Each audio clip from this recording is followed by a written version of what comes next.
We were sitting in the first row of the plane, and do you remember the guy was a young black man, sort of ran onto the plane. He was wearing a yellow vest. He was a worker working the bridge or something. And he came up to you and he said, I'm not supposed to be on the plane right now. I'm not supposed to say anything, but you helped me turn my life around. I got this job because of you. And what I remember more than anything else is he had this huge smile on his face. But it wasn't because you told him to go out there and be happy. It was because you told him to go out there and fix some stuff. And I think that's exactly what you're talking about right now. Those experiences are so life-sustaining. It's so remarkable to have that happen, and that's something I've been immensely privileged to constantly experience, although there's also something about it that's extremely painful. You know, the magnitude of that joy is sort of proportional to the obstacles it had to overcome while it was attempting to manifest itself. You know, and one of the things I'm sure you saw on the tour, and I don't know how this affected you, was the depth of hunger for encouragement that exists everywhere, as far as I can tell.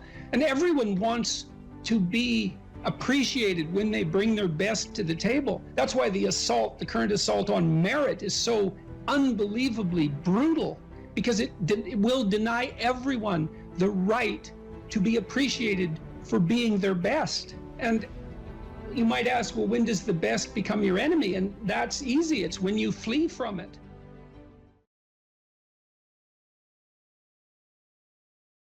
I had an interesting experience the other day. I went to the keg. I go there because I have food allergies, and they're very careful with people who have food allergies. And the waiter took me to the table, and he said that he had been watching my lectures, and that's a very common experience. And he was happy about that, and he said that he'd had 2 promotions at the keg in the last 4 months because he'd been watching my lectures. And I really found that an affecting experience, because, you know, you might say, well, he's working as a waiter at the keg and there's nothing particularly heroic about that. And I disagree with that, actually, because I don't care where you're located, you can do a hell of a job, and I mean that literally. You can take whatever job you have and you can make it a real nice little piece of absolute misery. Or you can act like a civilized human being and notice that no matter where you are, there's a richness and a complexity that's completely inexhaustible right at hand. And then you can take that seriously and you can say, well, I happen to be a waiter at the keg, and he's a young guy, and perhaps that isn't where I want to end up, but it's not nothing. It's a rich environment, and I can make it a lot better if I want to. I can get along properly with my coworkers and not gossip behind their back, and I can treat my customers properly, and if an opportunity comes my way, I can take it, and I can see what happens. And so he said that's what he had started doing, and that things were working out much better for him. He was in a much better job than he was 3 months ago, and 3 months, that's nothing, right? I mean, that's a nice trajectory. It's an uphill trajectory, and that's what you want, really. An uphill trajectory is actually even better than being somewhere good, as far as I'm concerned, because one of the things that really makes your life meaningful is the clear realization that you're headed somewhere better than you are now. And then it's even better if you also understand that there's a direct causal relationship between the things that you're doing and the steepness of that incline. And so I get a lot of letters from people like that, and they say, well, you know, I've been listening to these lectures and I decided that I'm going to try to take responsibility for my life, and so I've started to stop doing all the stupid things that I know that are stupid, that I know I shouldn't be doing, and I've started doing some of the things that aren't stupid that I know I should be doing, which seems pretty obvious, really, if you think about it. But obvious though it may be, that isn't necessarily what people do. And then they write and say, you can't believe what difference that makes. And they're thrilled about it. And so I'm thrilled about it when I get letters like that, because I really don't experience anything as better than a letter like that or a message like that, because it's so good to see things that aren't so good replaced by something better. And I really do think it's an open question. I truly believe it's an open question to what degree we could make things better if that's what we actually aimed at doing. Well, there's 2 modes of being in the world, right? There's one where you adopt the responsibility for living properly, for being properly, and you make the sacrifices necessary for doing that, and then everything will flourish properly. And the other one is a pathway of resentment and bitterness and rejection and murder and genocide, and that just seems exactly right to me. And so if the positive path beckons, if you can actually see what it is, if you can lower yourself enough to see what it is. Carl Jung said once that modern people didn't see God because they didn't look low enough. It's a phrase I really, really like, because people denigrate the opportunities that are right in front of them. And there's no reason to do that, because what's right in front of you is the majesty of being. That's what's right in front of you. It's inexhaustibly complex and full of potential, and there's no reason to assume that wherever you happen to be isn't as good a starting place as anywhere else. Now, you know, I know some people have terrible, terrible lives. They're in situations that are absolutely unbearable. But I also do know that even situations like that can be made a hell of a lot worse by the worst kind of attitude, that's for sure. So anyway, so that's where you are. You're in a damaged structure. You're a damaged structure. You're in a damaged structure. But, you know, at least it's got some walls. You know, you're not being fed to the lions on a regular basis, so that's a good thing. And you can emerge forward heroically to confront the chaos that constantly threatens the structure within which you live. And you can free something as a consequence of that. You can learn something. You can strengthen yourself. That's the other thing, because what you're actually made of, in many ways, that what informs you, what you're made of, is what you encounter when you voluntarily encounter the unknown. And so the more you voluntarily encounter the unknown, the more you get made of. And the more you get made of, the more there is to you. And then the more you're good at encountering the unknown and restructuring order and calling forth proper order out of the potential of being. And God, you got to think, why wouldn't you do that, since you can do that? And it's an endless mystery. You know, I think part of it is that people don't aspire to the highest good because they're deeply ashamed of themselves and their weaknesses and their insufficiencies. And that's not the only reason. I mean, there's the desire to avoid responsibility, and there's all the negative motivations as well, like resentment and hatred, and the desire to make things worse. I don't want to, you know, give us too much of a break, but it's something like that. It's okay to not be in a very good place if what you're trying to do with that not very good place is make it better. And the fact that things aren't exactly the way they should be at least gives you something to do, you know, and maybe something great to do, because there's no shortage of suffering and trouble that besets the world that you could conceivably ameliorate in some way. And the utility of that and the intrinsic meaning of that is self-evident.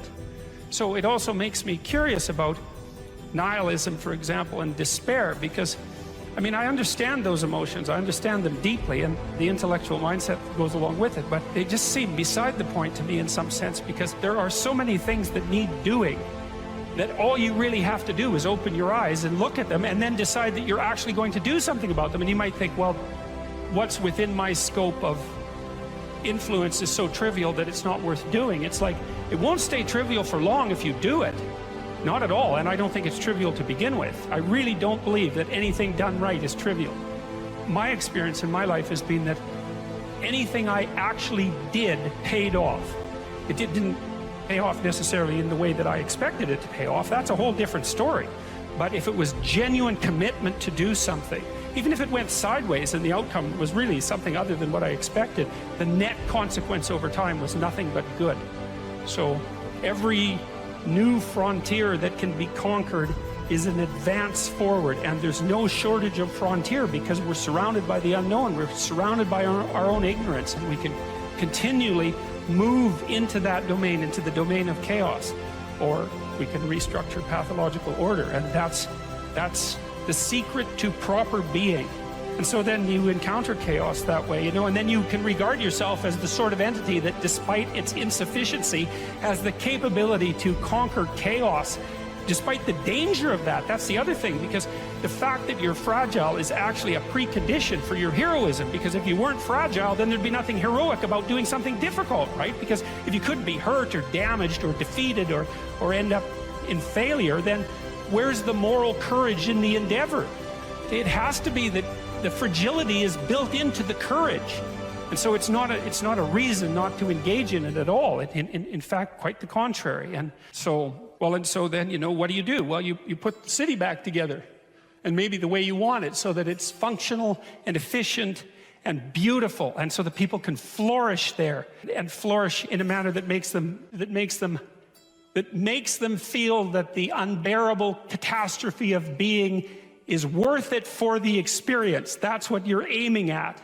And it's not an impossibility. It's not an impossibility. And then not only that, not only do you repair the city when you do that, but you make yourself the sort of thing that continually repairs the city. And that's even better. That's the end goal, because it's not the repair of the city that's the goal. It's the transformation of yourself into the thing that continually repairs the city. And so there's just no reason for that not to happen. And the more it can happen, the better. What's the keys to building confidence so that you're attracting Well, what you want? Look, I read some of your biographical history before we talked today, and you tell a story about being picked last. And then you compensated for that. Yes. Now, Alfred Adler, by the way, the psychoanalyst, the associate of Freud, built his whole theory around compensation of that sort. Inferiority complex plus compensation. But it's adaptive, right? Like, you got picked last, it embarrassed the hell out of you. Yep. So what did you do? You decided that is not going to be me Never anymore. again. Right. Never again. Okay, Yes. now you did say, that you adopted a maybe too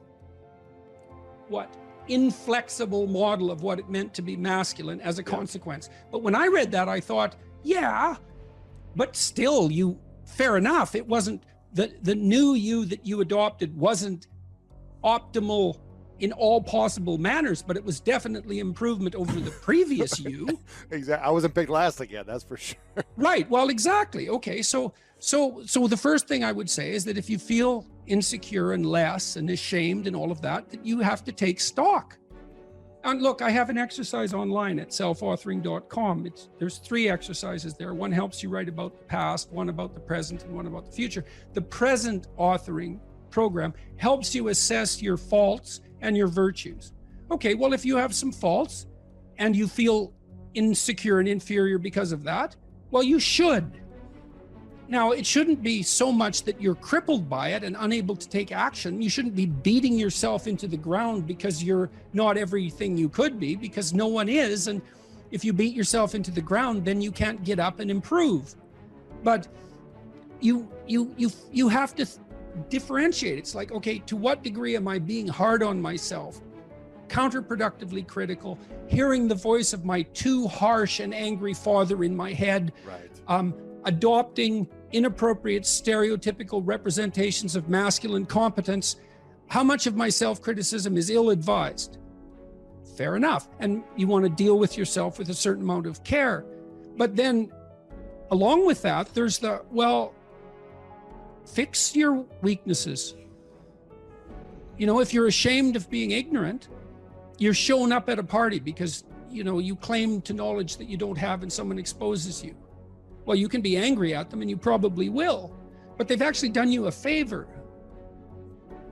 They pointed out an inadequacy is a pathway that you can travel down, right? A recognized inadequacy is, it's such a gift in some sense, if it's accurate. I'm in it, because you think, well, what should I do? What should I do with my life? That's a real complicated question. Oh, here's an inadequacy. Excellent. You have a goal now. Rectify it. Now, you still have to think strategically and figure out how to rectify it and do it step by step. But Carl Rogers, the psychotherapist, pointed out that the person, for therapy to be successful, the person has to want to change. So they have to have recognized that they have a problem. If someone is mandated by the court to attend therapy, it's very difficult for the therapist to convince them that they have a problem. Once you're convinced you have a problem, it's like, away you go. I know it's still technically difficult. It requires discipline and all of that. There's no magic solution. But if you're plagued by feelings of inferiority, you should rectify the most obvious inferiorities. I would say that you have to rectify an inadequacy when it's clearly an impediment to your goal. Or you have to shift goals. But if you're shifting goals because of an inadequacy related impediment, then you have to ask yourself, is your desire to shift the goal reliable, or are you just taking the easy way out? Right. You can protect yourself by picking a different goal that's more difficult. That's a good mental hygiene practice, because sometimes you should switch goals rather than rectifying inadequacies. But you can fool yourself then, and that's not good. And if someone is goalless, lazy, unmotivated, not sure what they want to do, what would be a few key steps to get started to turn their life around or to find the motivation for something greater than where they're at? Well, I think a fair bit of that's probably to be found in, you can find it in shame, you can find it in guilt, you can find it in conscience, you can find it in anger, you can find it in interest and engagement and beauty. There's lots of pathways. If you're angry about something in the world, well, you know, that's an indication that that's in some sense your problem, right? It's speaking to you in a moral sense. This shouldn't be that way. Well, maybe you're the person who should do something about it in some manner. Maybe it'll take your whole life to figure out how to do that. But it's bothering you for a reason. So the negative emotions can be a pathway to transformation. I'm not trying to romanticize them. They can crush you completely and leave you with nothing, right? For sure. And they can go badly astray. But shame, that's a good one. What am I ashamed of? Well, can you fix any of that? I'm going to work on these things that I'm ashamed of. And just see, like, does my life improve enough so that I'm not so bitter about it now, or I'm not so hopeless about it now? And my experience has generally been that works. It works. And then some of it's practical knowledge too. It's like you can get a really long way with very small changes, incremental changes, micro habit changes. So aim low. Don't have big goals or big transformations. Well, you can, but the problem with a big goal is that it's daunting enough so that it might paralyze you, and there's a high probability of failure. And so imagine that you're your own child. Okay, now imagine you love this child and you would like him, we'll say him because it's you and I talking, to succeed. Now you have an ideal for this child. You would like him to grow up to be the best he can be, better than you, the best man he can be. That's what you want for your son. If the good part of you is talking, you definitely want him to be better than you are, but you want him to be the best he could be if your vision is unclouded. Okay, but then you offer him a goal. It's like, well, do this. Well, can he do it? Well, if he can do it without a second's thought, there's no challenge in it. There's no developmental impetus. It's not in the zone of proximal development. You want a goal that you can do, but that requires some improvement on your part. Because you want to attain the goal, that's satisfying, but then you want to make yourself into the thing that can attain goals. And so you want to push yourself. You want to push yourself a bit far. Yes. And there's an ample psychological literature that suggests that that's where maximal motivation is to be found. Interesting. So you're pursuing a goal, but you're also pursuing the goal of transforming yourself at the same time. You're doing both of those at the same time. Do you need to know that you're transforming yourself in order to attain the goal? Or do most people just think, I got to take these steps to make it happen, but they don't realize they're becoming better human beings? It depends on what you mean by realize. They have the sense of satisfaction and confidence that would indicate that, although they might not be able to make what that means explicit. But I would say it would be better to make it explicit. It adds one other dimension of possible motivation. I still believe that, genuine accomplishment, but it's ethical. It's always ethical accomplishment. I believe that to be the case. Genuine ethical accomplishment is the best source of security, but it's not unerring. When you mean ethical accomplishment, do you mean doing something good, right? Whether people know about it or not, just good and right for yourself. Is that what I'm hearing you say? Or does someone else need to acknowledge that this was good and right? I think if you've done it for yourself, that's good. But if you do it and other people are in on it and along for the ride, that's also good. And sometimes that's better to bring people along. if it's just a matter of them acknowledging it, well, there's value in that too. I mean, people say, well, you shouldn't care what people think of you. It's like, well, yeah, of course you should. Psychopaths don't care what people think of them. Now, you shouldn't care so much what people think about you that you're willing to lie to maintain whatever it is that you think they value. Like, there are places beyond which that becomes counterproductive, clearly.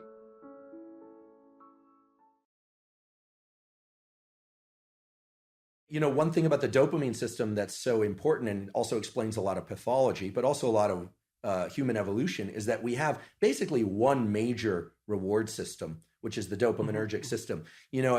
I sometimes like the analogy that, nowadays you hear about cryptocurrency or the dollar versus the euro versus the this versus the that. There's only one currency in all of reality, actually, and it's dopamine. Whether or not it's the dollar-backed dopamine or it's euro-backed dopamine or Bitcoin-backed dopamine, in the end, whether or not someone has $1 billion or $2 is really that currency resides as something that's transacted in the real world, but their notion of power and potential is dopaminergic. And so too, the potential for mates, the potential for food, how much food you have, how much meat you have stored in the freezer tells you a lot about your security and well-being for you and your family, right?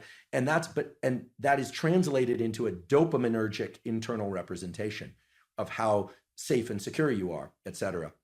So this system of fear versus confrontation taps directly into the dopaminergic system. And there's a beautiful set of studies that were done in the 1960s, published in the journal Science, as one of the top journals to publish in. Again, this is not work that I did, but where they gave people, human beings, the option to stimulate a number of different brain areas, just sitting in the clinic. And some brain areas would evoke feelings of drunkenness, others would evoke feelings of anger, others of sadness, others of sexual arousal. And the area that these subjects all preferred to stimulate the most, in fact, they would just sit there and lever press pretty much all day long, was this midline thalamus area. And the subjective feeling that they reported, I find this interesting and would love your thoughts on this, is one of mild frustration, anticipation of something, although they didn't know what. Anticipation. And it's this idea, I think, that it's tapping into the dopamine system. And the dopamine system... Well, the dopamine system says something good is going to happen. That's right. The key... It says something good is going to happen. Something good is going to happen. And it's an appetitive state in some sense, because it doesn't signify the acquisition of... It's not satiating. Right. It's appetitive. That's right. And so it drives you forward. And you might think that being driven forward would be unpleasant, but if you're, in some sense, if you're activating the systems that drive you forward voluntarily, then that's the most positive form of positive reinforcement you can have. I think I read animal researchers who said that when they watched animals who were bar pressing to receive stimulation in those brain areas, the animals would look forward as if something was about to appear that they wanted to have appear. Incredible. So that was part of that apprehension. Part of it's a hope system in some sense. Right? It's the elicitation of hope. That's right. It's dopamine, and here I'm robbing words from others, like my colleague Anna Lemke, who, it's not about having, it's about wanting. It's not about pleasure as much as it is about craving and motivation and drive. And something critical about And Panksepp called it seeking. Yeah, brilliant. I never met Panksepp. Did you? You met Yuck? I met him online. We were in a neurological chat room, so to speak, for a neuropsychological chat room for about 5 years, and I had a chance to interact with him a fair bit in that. So that was really good. Envious. He's done beautiful work, and thank you for calling people's attention to his work. I know you've done that many times, and such key work. The dopamine system is in touch with the autonomic system, sure, because it has to register success versus failure of some pursuit.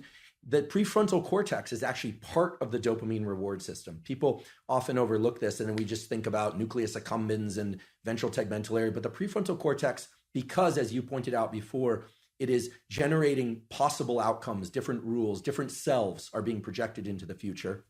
You can think that the 2 marshmallow task, the classic, give kids the option to either have a marshmallow now or wait and have 2 marshmallows, and the cute little videos of the kids, in the room with the marshmallows, sniffing it, talking to it. Occasionally a kid will just stuff it in his mouth. Another child will turn away, delightful, right? And all sorts of ideas have come about how they do in life versus if they can wait or not wait. In any case, that's dopaminergic anticipation. The key thing with dopamine, I think, that encapsulates the most of it is this notion of reward prediction error, which is very simple. If you are excited and anticipating something, you are generating some internal sense of the probability of it happening. We're going to the ice cream store, kids. Let's go. We're going to have ice cream. We have ice cream. It's closed. The disappointment that they experience actually brings them far lower than they would feel, much more sad than they would feel than had you not told them you were going to get ice cream, which speaks exactly to what you were saying, that it's an anticipation signal. So dopamine's going up, up, up, we're going to get ice cream, and then no. So it drops below baseline. They would have been better off being not told they were going to the ice cream store. Just drive right by it. The danger of hope. The danger of hope. If you anticipate that it's going to be open, and again, this could translate to any scenario, and it's open, there's a dopaminergic signal upon receiving the reward, but it then drops a little bit. This is the basis of addiction, actually. Drops a little bit below baseline transiently. So we always think of the ice cream is the reward. Well, actually, the reward was right before you had that first lick of ice cream because you know you're going to get it. This is also true of sexual behavior. It's true of people who sell a company or they're anticipating something exciting, or of a wedding. It also sort of partially explains this notion of postpartum depression, where people are so excited about something, the delivery of a child or something, and the arrival, and then for some reason they feel let down. It's because the anticipation was that great. So many scenarios. There might be an exhaustion component there too. Right. Well, it's also the case, if I remember correctly, that dopamine kick. So imagine what it does is backtrack the neural systems that were activated as the reward was approached. So then it feeds back reinforcement, not reward, but mediates cellular growth and maybe myelinization. It's increasing the efficiency of the neural connections of the systems that were activated just prior to receiving that reward in the order they were prioritized. That's right. In the order they were manifested. So the closer the behavior is to the receipt of the reward, the more it's reinforced and more likely to be manifested in the future. And then there's a decay function going back in time. So, and that's partly how an addictive subpersonality can grow too, right? Because you can imagine that there's a certain state of mind that you're in. Maybe it's a state of something approximating nihilistic hopelessness that grips you every time you're motivated to seek out your favorite drug. And that's fairly far back in the activation chain, but it's there every time you take a hit. So what happens is the dopaminergic reinforcement produced by the drug reinforces that nihilistic hopelessness that drives the drug-seeking behavior. That's right. And that's how, in part, you develop a monkey on your back. Yeah, I love the example, even though I'm sad that it happens for people. I love the example because what you're saying is that, and it's exactly right, that the memory for events and states of mind and emotions that preceded a successful collection of reward or arrival at reward is set into a huge number of motor commands, some of which are subconscious. And right. And the ultimate dopamine signal, actually I experienced this the other day. I can give an example. My girlfriend and I decided to go to the beach. We were going to go do this little ritual that we've been talking about doing for a while. And I had on a piece of paper what we had written out we were going to do. And I had it in my back pocket. And we got to the ocean and the sun was setting. It was sort of perfect timing for this. And the piece of paper was gone. And I thought, oh my goodness, how did I screw this up? Like, of all the things, I'm supposed to, I'm 47 years old. This is not like I should be able to do this, that Get your I act blew it. Yeah, I blew it. So I went back to the car, long walk, looking everywhere. It was not a windy day, but I thought, gosh, where's this piece of paper? Looking around, didn't find it. Went all the way back to the car, wasn't in the car, came all the way back. And I was walking toward her. I saw her and I thought, okay, this is really embarrassing. I'm going to just have to wing it or remember. We didn't have our phones intentionally either, so we couldn't look it up. And then I saw the piece of paper on the beach and it was partially buried in the sand. I picked it up and I was elated. What happened there was my dopamine had dropped way below baseline because I was disappointed that I'd lost it, disappointed in myself, et cetera. And then I found it. Right. And right. so your anticipation was for nothing. Exactly. So you got punished by yourself for that. Exactly. Because that should be eradicated. If you're highly anticipatory and it doesn't make itself manifest, then you were seriously wrong. So you're going to take a emotional hit as a consequence of that. I think that's also associated, that emotional hit, that pain that you feel, I think that's actually associated with the beginning stages of the death of the systems that mediated that initial response. Because you should eradicate systems that make you anticipate that don't work, right? And that means those systems, which are already instantiated and alive in some sense, have to decay and die. And it strikes me as highly probable that you're going to pay a price in something approximating pain for the death of those malfunctioning systems. It's also why, because why wouldn't they fight for their lives to some degree? Why wouldn't they resist the decay and death that might be necessary to keep you going? Why? There should be some pain associated with that logically, because it is a biological transformation. Yeah, it's an interesting way to a lens to view it through, that self image that I had in that moment of, I'm the responsible partner who can take care of a simple thing, right? For this nice little ritual that we'd been talking about doing for a while. I failed, right? So that part. Well, it's also so interesting. You think about that. This is a depressive cascade, and it's very hard to bind, because imagine you anticipate something and then you make a mistake. Now the question then becomes, how significant is the mistake? And one view of your error would be, well, the paper blew out of my pocket and that could happen to anybody.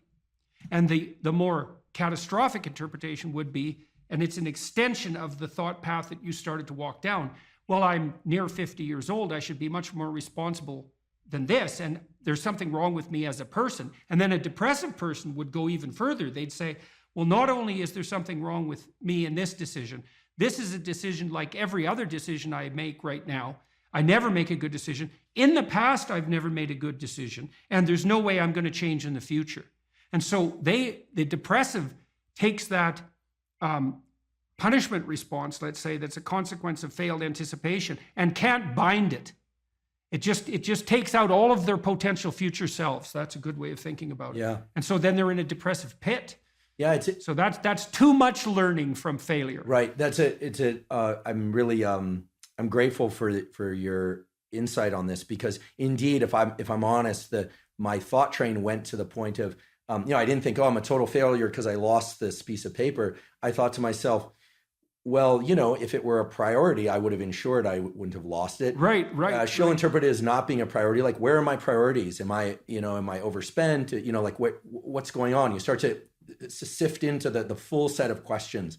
And then, of course, finding the paper resurrects the sense of self.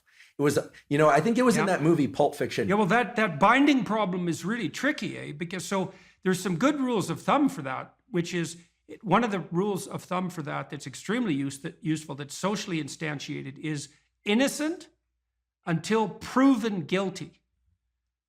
Right, so you might say when those thoughts come up, because they're adversarial and accusatory thoughts, you might say, well, that is part of the realm of possibility, but I shouldn't. When your child does something wrong that's minor, you don't say you're a rotten kid, right? You bind it. You say, look, kid, here's a bunch of things you're doing right. But in this particular example, specific situation, here's the minimal thing you did incorrectly and how to alter it. And it's a really good habit of mind. It's like to address towards yourself as well as to other people, which is to say, well, what's the minimum crime that I'm responsible for in this moment?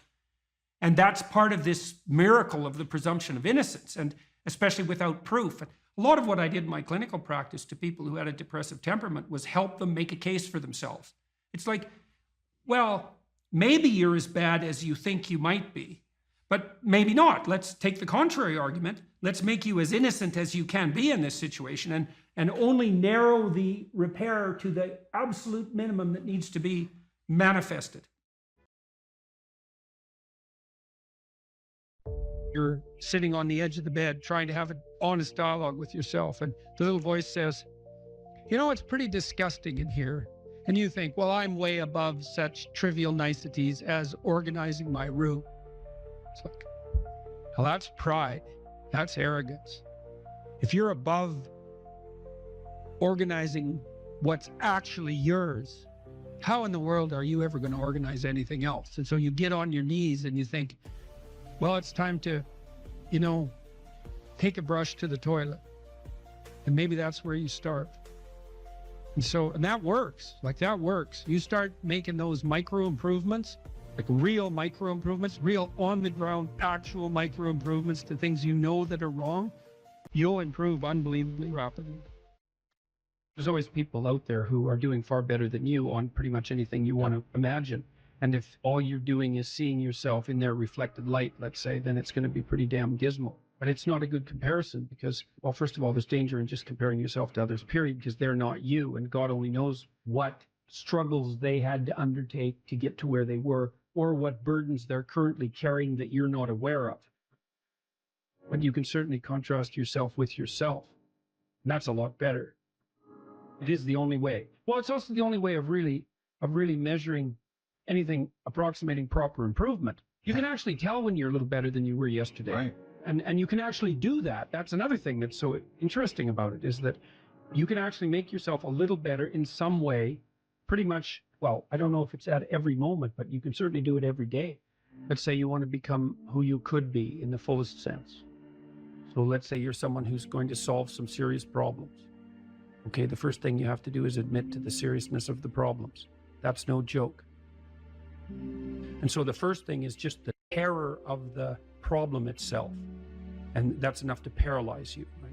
And that's the Hydra, that's the Gorgon with the head of snakes. It'll paralyze you and turn you to stone. That's the basilisk in the Harry Potter series. You look at it and it turns you to stone and lurks underneath everything, right? And it's malevolence and tragedy. And so there's that. And then the next is, well, you're going to take responsibility for that? You're really going to do that, are you?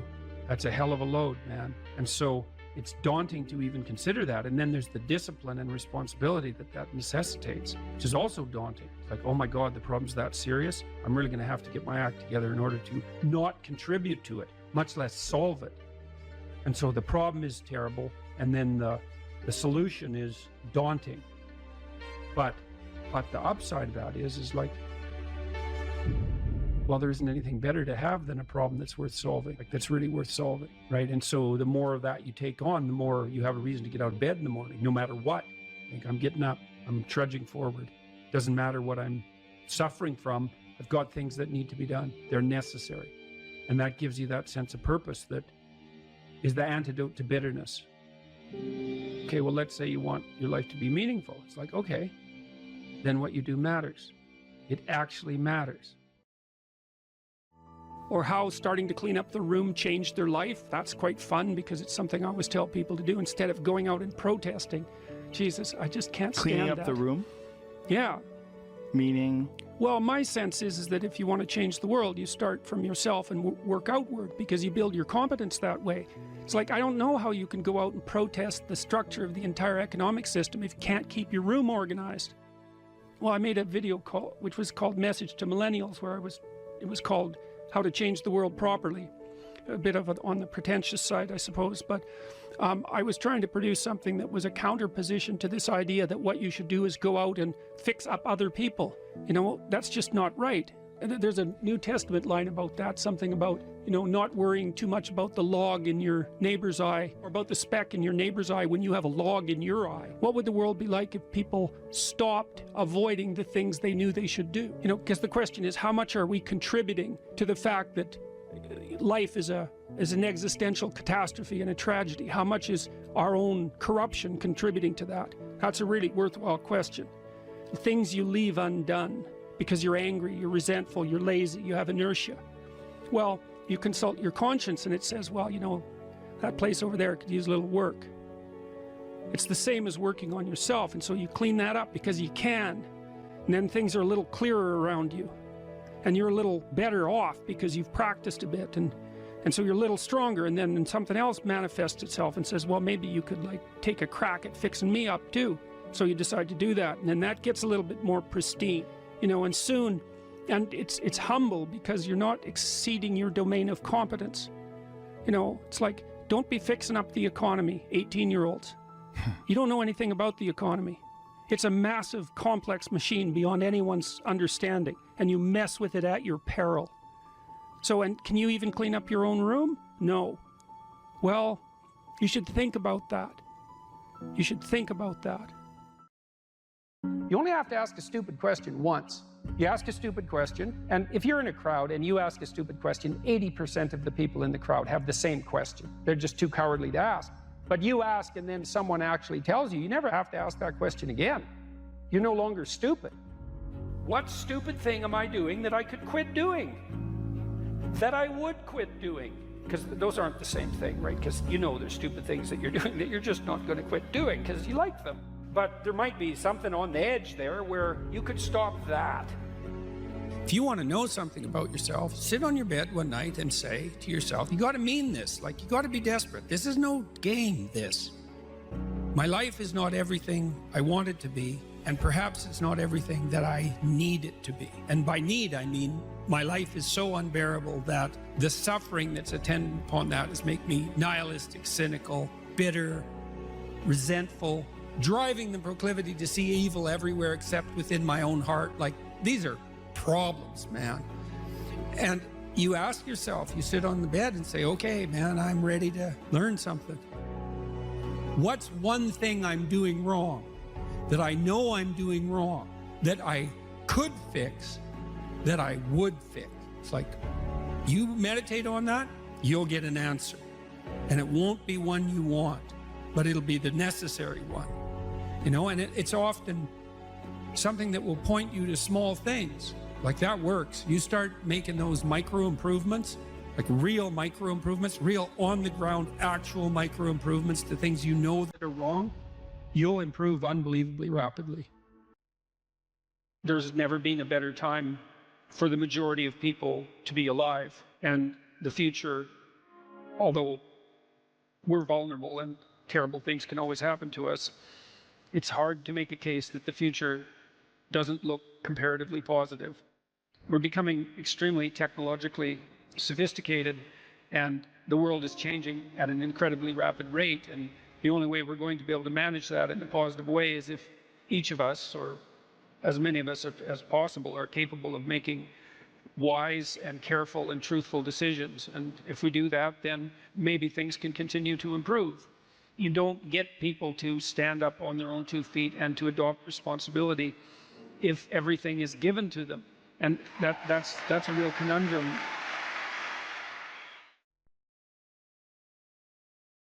If you concentrate solely on your career, you can get a long way in your career. And I would say that that's a strategy that a minority of men preferentially do.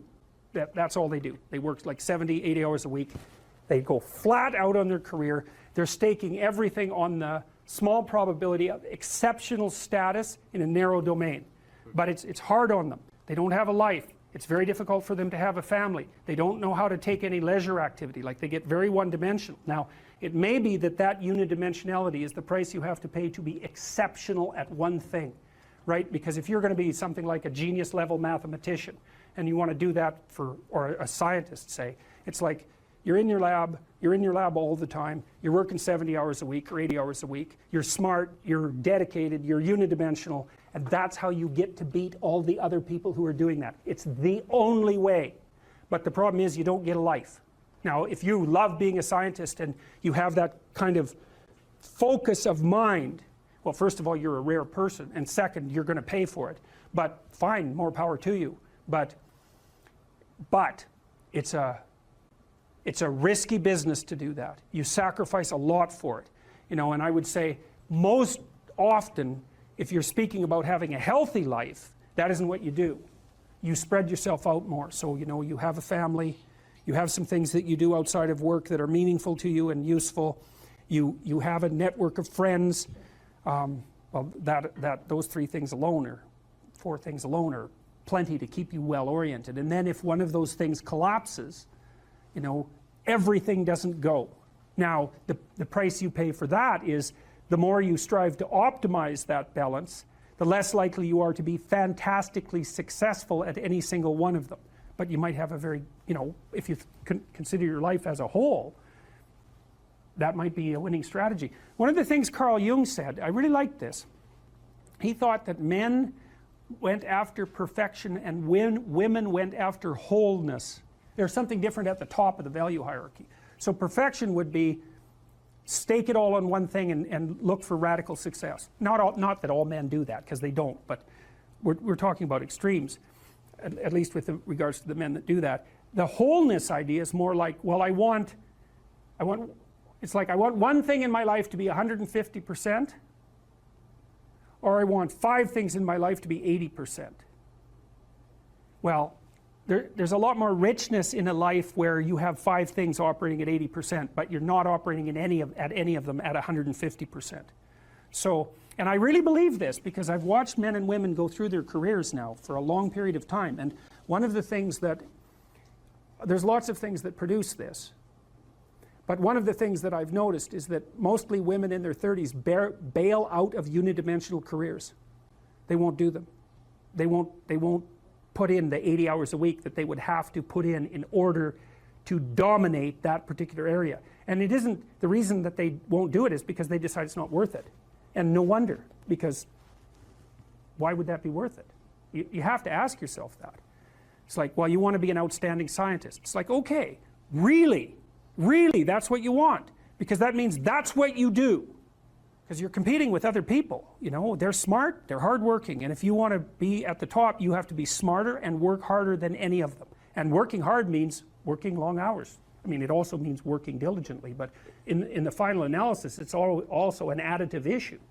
If I'm smart and hardworking and I can crank out for 70 hours a week, and you do it for 30, it's like, in 2 years, I'm so far ahead of you, you will never, ever catch up. So, anyways. And I think partly, maybe part of the reason too that women are oriented that way more than men, I think there's 2 reasons. One is socioeconomic status does not make women more attractive on the mating market, but it does make men more attractive. And the second is women's time frame is compressed, right? Because guys can always say, well, I'll have kids later, and they can say that till they're like 80. Whereas women, it's like, no way, man, you got to get it together by the time you're, let's say 40, but really probably by 35, but definitely by 40, because otherwise it ain't happening. And that's bloody dreadful. One of the common routes to extreme unhappiness is to want children and not have them. I wouldn't recommend that. You know, you see couples who are in their 30s. 1 couple in 3 over the age of 30 has fertility problems. That's defined as inability to conceive after 1 year of trying. 1 in 3. So it's worth thinking about, because people are very, very unhappy if they want to have kids and then they can't. Man, you're in the medical mill for 10 years if that's what happens to you.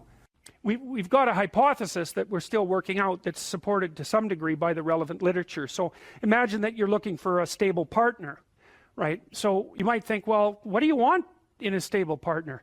And at least in principle, one of the things you don't want is too much mismatch between you and that person on the 5 fundamental dimensions. So for example, if you're really extroverted and you have a really introverted partner, you're going to engage in continual conflict about how much social activity the 2 of you should subject yourself to.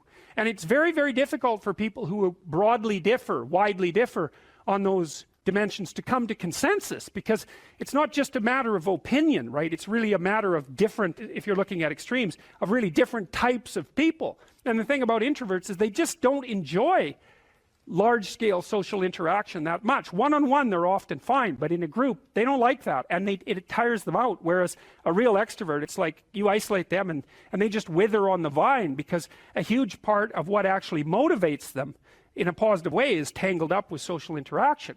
And so if you're an agreeable person and you have a particularly disagreeable partner, you're also going to run into problems, because the agreeable person will say whatever you want whenever, and the disagreeable person will say, well, I'd like to know what the hell you want for a change, and be much more harsh and much more demanding in the situation. And the agreeable person is going to find the disagreeable person harsh and unpleasant, and the disagreeable person is going to find the agreeable person wishy-washy and unable to stand up for themselves. And again, that's actually one of the primary sources of tension between men and women, because women tend to be higher in agreeableness than men. It's about half a standard deviation, which is quite a large difference by psychological standards. And so what that means, I probably haven't got the statistic quite right. If you have a group of men and women and you pick out random pairs, the woman is going to be more agreeable than the man 60% of the time. So that's not an overwhelming proportion, but it's reliable, and it's quite large by psychological standards. So there's the problem with agreeableness. With conscientiousness, well, if you're conscientious, you're industrious and orderly. And orderly people seem to be sensitive to disgust, which is something we'll talk about in detail later. We've had a hard time specifying exactly what makes industrious people industrious, because it's hard to come up with an animal model for that sort of thing, and there's no theoretical model. But our latest idea is that, it's not my idea, it's actually the idea of my graduate student, Christine Brophy, is that industrious people find it unpleasant and unsettling to not be doing something. So it isn't so much that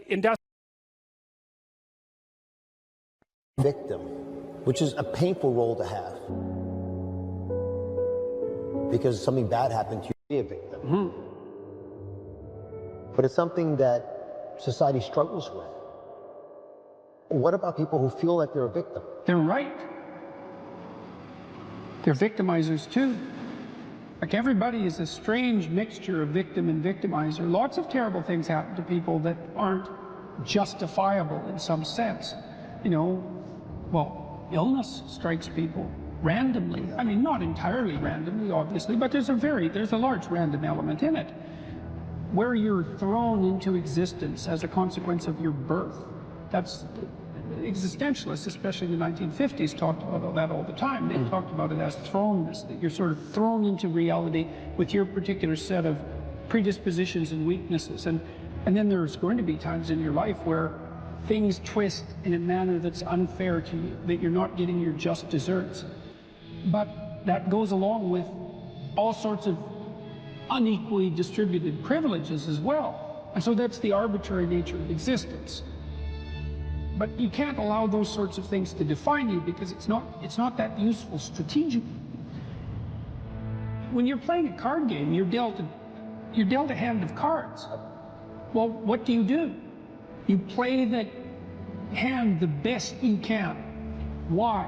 Because all the hands are equal? No. Because you don't have a better strategy than playing the hand that you're dealt the best you can. And that doesn't even mean it'll be a winning strategy. But because people don't always win, sometimes we lose, and sometimes we lose painfully, and sometimes we lose painfully and unjustly. That's not the point. The point is, you don't have a better strategy, and neither does anyone else. And then it's also not so obvious how privilege and victimization are distributed. You know, if you take someone who's doing quite well in life, and you scratch underneath the surface, you generally don't have to scratch very far until you find one or more profound tragedies of the past, or perhaps of the present. Now, no matter how well protected you are in the world, you're still subject to illness, you're still subject to aging, you're still subject to the dissolution of your relationships, the death of your dreams, death itself. So vulnerability is built into the structure of existence. Now, if you start to regard yourself as a hapless victim, or even worse, an unfairly victimized victim, well, then things go very badly sideways for you. It's not a good strategy. You end up resentful, you end up angry, you end up vengeful, you end up hostile. And that's just the beginning. Things can get far more out of hand than that. So strategically, it's a bad game. It's better to take responsibility for the hand that you've been dealt. You've got no better protection in life than do. You know, if you take people and you expose them voluntarily to things that they are avoiding and are afraid of, you know, that they know they need to overcome in order to meet their goals, their self-defined goals. If you can teach people to stand up in the face of the things they're afraid of, they get stronger. And you don't know what the upper limits to that are, because you might ask yourself, like, if for 10 years, if you didn't avoid doing what you knew you needed to do, what would you be like? Well, you know, there are remarkable people who come into the world from time to time, and there are people who do find out over decades-long periods what they could be like if they were who they were, if they spoke their being forward. And they get stronger and stronger and stronger, and we don't know the limits to that. We do not know the limits to that. Probably running at about 51% of our capacity. Something, I mean, you can think about this yourselves. I often ask undergraduates how many hours a day you waste, or how many hours a week you waste. And the classic answer is something like 4 to 6 hours a day. You know, inefficient studying, watching things on YouTube that not only do you not want to watch, that you don't even care about, that make you feel horrible about watching after you're done. That's probably 4 hours right there. You know, you think, well, that's 25 hours a week, it's 100 hours a month, that's 2.5 full work weeks, it's half a year of work weeks per year. And so if your life isn't everything it could be, you could ask yourself, well, what would happen if you just stopped wasting the opportunities that are in front of you? You'd be, who knows how much more efficient? 10 times more efficient, 20 times more efficient. That's the Pareto distribution. You have no idea how efficient people get. It's it's off the charts. It's not so obvious to me that people would take the meaningful path. You know, when you say, well, nihilists suffer dreadfully because there's no meaning in their life, and they still suffer, yeah, but the advantage is they have no responsibility. So that's the payoff, and I actually think that's the motivation. Say, well, I can't help being nihilistic. All my belief systems have collapsed. It's like, yeah, maybe. Maybe you've just allowed them to collapse because it's a hell of a lot easier than acting them out. And the price you pay is some meaningless suffering, but you can always whine about that and people will feel sorry for you. If you live a pathological life, you pathologize your society. And if enough people do that, then it's hell. Really, really.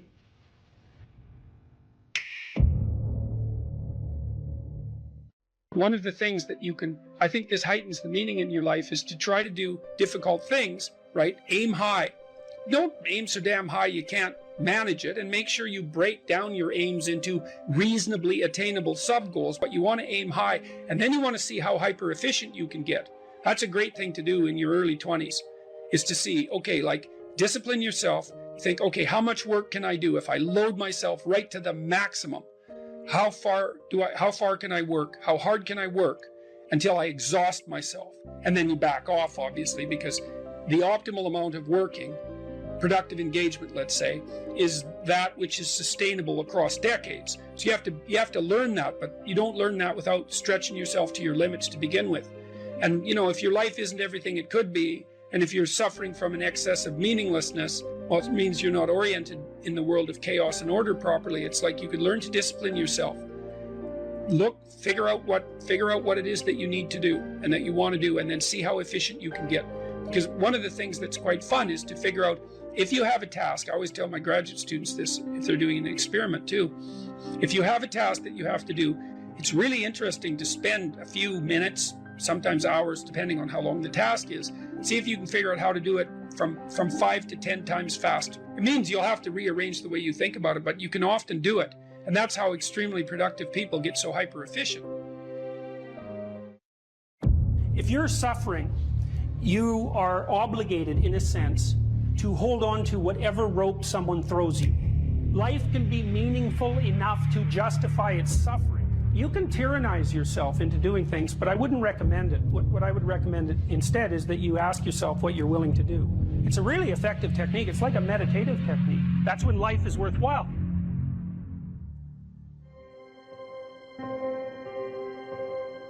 I don't know exactly what's going to help you, but don't arbitrarily throw out any possibilities because you might not have that luxury.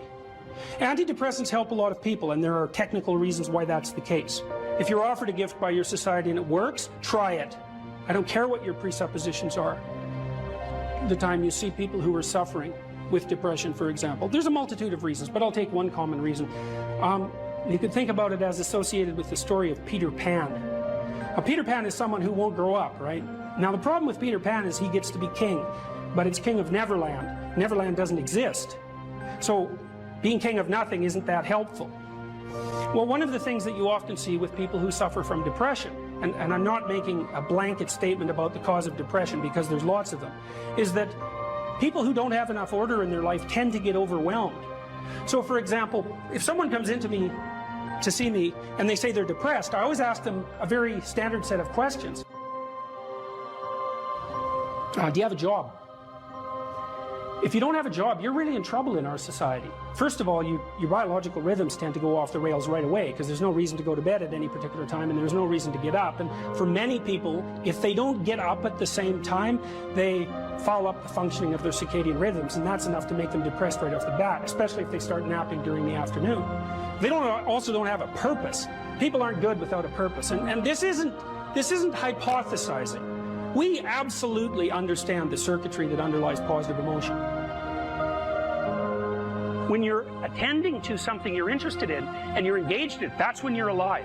That's when life is worthwhile. It's so worthwhile that in those moments you don't even ask the question about it. The question itself goes away, because the meaning that you're united with is so powerful that it can push back the adversity that would otherwise characterize life. Nietzsche said, the person who has a why can bear any how. We know how it works. Almost all the positive emotion that any of you are likely to experience in your life will not be a consequence of attaining things. It will be a consequence of seeing that things are working as you proceed towards a goal you value. That's completely different. And you need to know this because people are often stunned, for example. They finish their PhD thesis and their presupposition is that they're going to be elated for a month. And often instead they're actually depressed. And they think, oh, what the hell, I've been working on this for 7 years and I handed it in and what do I do now? And that's what depresses them, right? It's the what do I do now? Well, they're fine if they enjoyed it, pursuing the thing. As long as it was working out, they get a lot of enthusiasm and excitement out of that because that's how our nervous systems work. Most of your positive emotion is goal pursuit emotion. If you take drugs like cocaine or amphetamine, the reason they're enjoyable is because they turn on the systems that help you pursue goals. That's why people like them. So if you don't have a job, you got no structure, that's not good. Plus, you tend not to have a point. So you're overwhelmed by chaotic lack of structure and you don't have any positive emotion.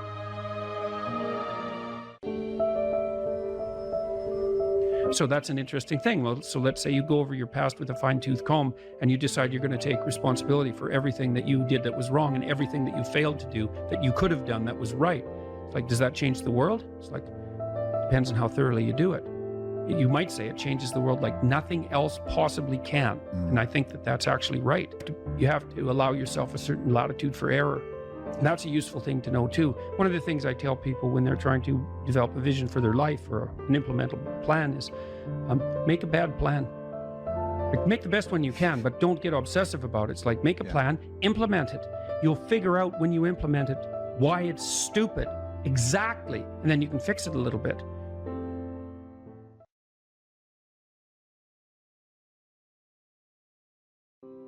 Well, one of the things that I think can be really useful, and this is also a skill that will serve you well for the rest of your life, is to start using a schedule, like a Gmail calendar, and schedule in studying time, for example. Now, so I've got some thoughts about using a schedule. People often don't like schedules because it's like developing your own tyrant. You know, it's, okay, well, here's a whole bunch of things I have to do tomorrow. That's my schedule, and I better stick with it, or I'm a bad person, I'm a failure. And that's not the right way to go about it, the scheduling. What you want to do with the schedule is design the day that you would like to have. Now, some of that's going to involve responsibilities that you have to live up to, or your life will get worse.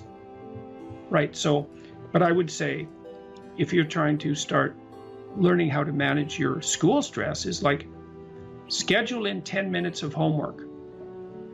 Maybe before you go to school in the morning, if you can get up. You probably can't because teenagers have a hard time getting up in the morning. But start with 10 minutes. See if you can train yourself to sit down for 10 minutes after dinner, some regular time, and do 10 minutes of homework. And that's it. Put that in there as a goal.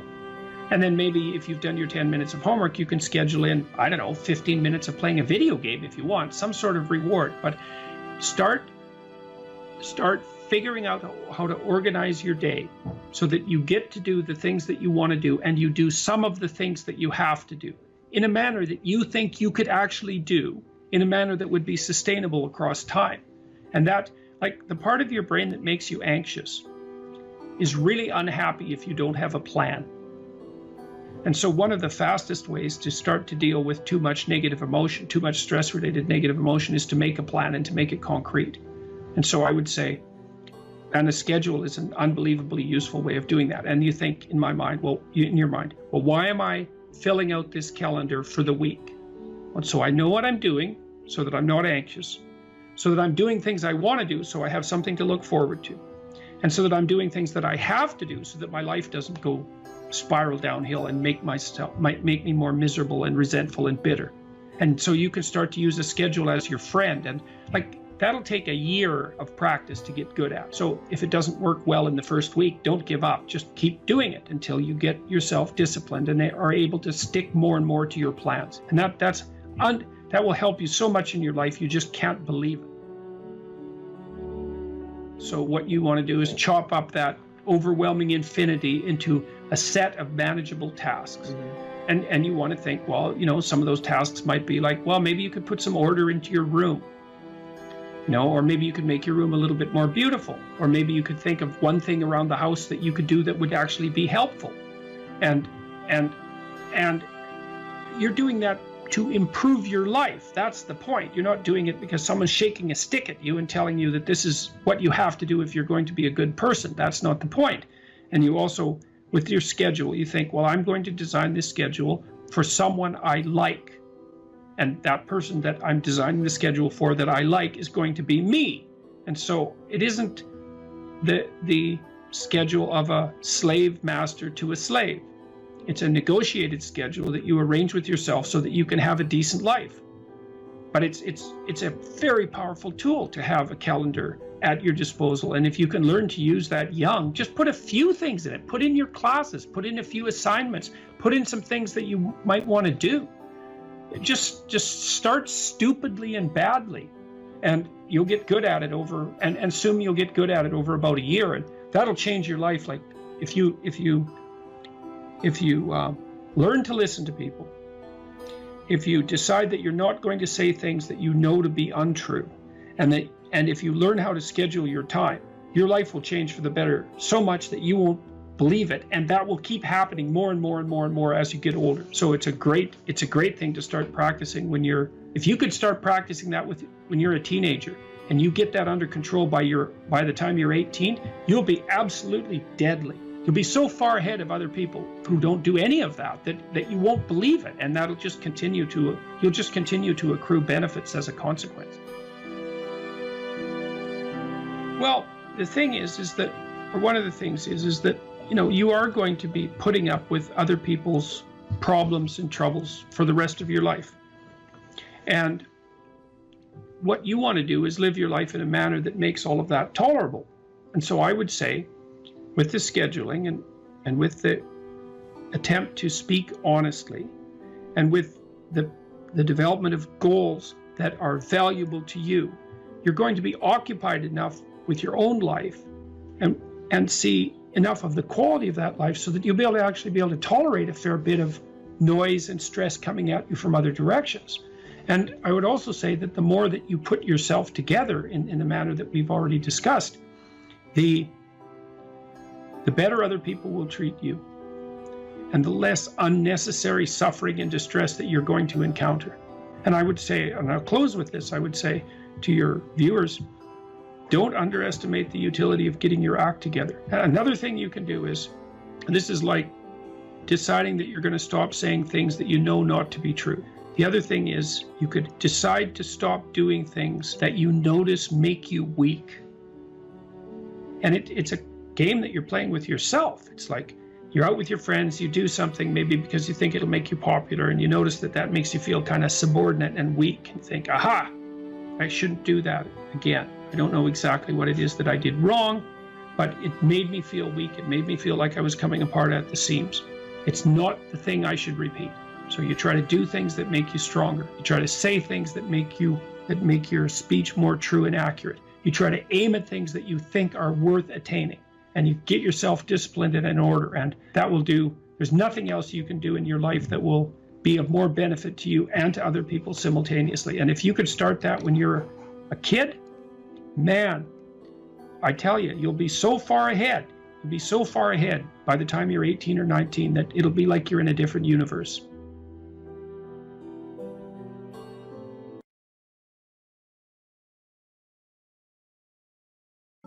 Make a damn schedule and stick to it. Okay, so what's the rule with the schedule? It's not a bloody prison. That's the first thing that people do wrong. They say, well, I don't like to follow a schedule. It's like, well, what kind of schedule are you setting up? Well, I have to do this, then I have to do this, then I have to do this, you know, and then I just go play video games, because who wants to do all these things that I have to do? It's like, wrong. Set the damn schedule up so that you have the day you want. That's the trick. It's like, okay, I've got tomorrow. If I was going to set it up so it was the best possible day I could have, practically speaking, what would it look like? Well, then you schedule that. And obviously there's a bit of responsibility that's going to go along with that, because if you have any sense, one of the things that you're going to insist upon is that at the end of the day, you're not in worse shape than you were than at the beginning of the day, right? Because that's a stupid day. If you have a bunch of those in a row, you just dig, you dig yourself a hole and then you bury yourself in it. It's like, sorry, that's just not a good strategy. It's a bad strategy. So maybe 20% of your day has to be responsibility and obligation, or maybe it's more than that, depending on how far behind you are. But even that, you can ask yourself, okay, well, I've got these responsibilities. I have to schedule the damn things in. What's the right ratio of responsibility to reward? And you can ask yourself that, just like you'd negotiate with someone who is working for you. It's like, okay, you got to work tomorrow. Okay, so I want you to work tomorrow. And you might say, okay, well, what are you going to do for me that makes it likely that I'll work for you? Well, you could ask yourself that, So maybe you do an hour of responsibility and then you play a video game for 15 minutes. I don't know, whatever turns your crank, man. But, you have to negotiate with yourself and not tyrannize yourself. Like you're negotiating with someone that you care for, that you would like to be productive and have a good life. And that's how you make the schedule. It's like, and then you look at the day and you think, well, if I had that day, that'd be good. Great. And you're useless and horrible, so you'll probably only hit it with about 70% accuracy, but that beats the hell out of 0, right? And if you hit it even with 50% accuracy, another rule is, well, aim for 51% the next week, or 50.5% for God's sake, or because you're going to hit that position where things start to loop back positively and spiral you upward. Plan a life you'd like to have, and you do that partly by referring to social norms. That's more or less rescuing your father from the belly of the whale. But the other way you do that is by having a little conversation with yourself about, as if you don't really know who you are, because you know what you're like. You won't do what you're told. You won't do what you tell yourself to do. You must have noticed that. It's like you're a bad employee and a worse boss, and both of those work, for you. You don't know what you want to do, and then when you tell yourself what to do, you don't do it anyways. You should fire yourself and find someone else to be. But my point is that you have to understand that you're not your own servant, so to speak. You're someone that you have to negotiate with, and you're someone that you want to present the opportunity of having a good life to. And that's hard for people because they don't like themselves very much. So, they're always like cracking the whip and then procrastinating, and cracking the whip and then procrastinating. And it's like, God, it's so boring and such a pathetic way of spending your time. And you know what that's like, because you probably waste like 6 hours a day. And I think we did an economic calculation about that a while back, right? Your time's probably worth $50 an hour, something like that. I mean, you're not getting paid that now, but you're young. And so this is investment time. And what you do now is going to multiply its effects in the future. So let's say it's $50 an hour, which is perfectly reasonable. So if you waste 6 hours a day, and you are, then you're wasting about $2,000 a week, or about $100,000 a year. So like, go ahead, but that's what it's costing you every hour. And you need to know what your damn time is worth. So let's say it's not $50, it's 30, whatever. Maybe it's 100, it's somewhere in that range. One of the things you should be asking yourself is, when you spend an hour, was that, well, would have I paid someone $50 to have had that hour? And if the answer is no, it's like, well, maybe you should do something else with your time. And it depends on whether or not you think that your time's worthwhile. But the funny thing about not assuming that is, if you assume your time isn't worthwhile, what happens is you don't just sit around sort of randomly in a state of responsibilityless bliss. What you do is you suffer existentially.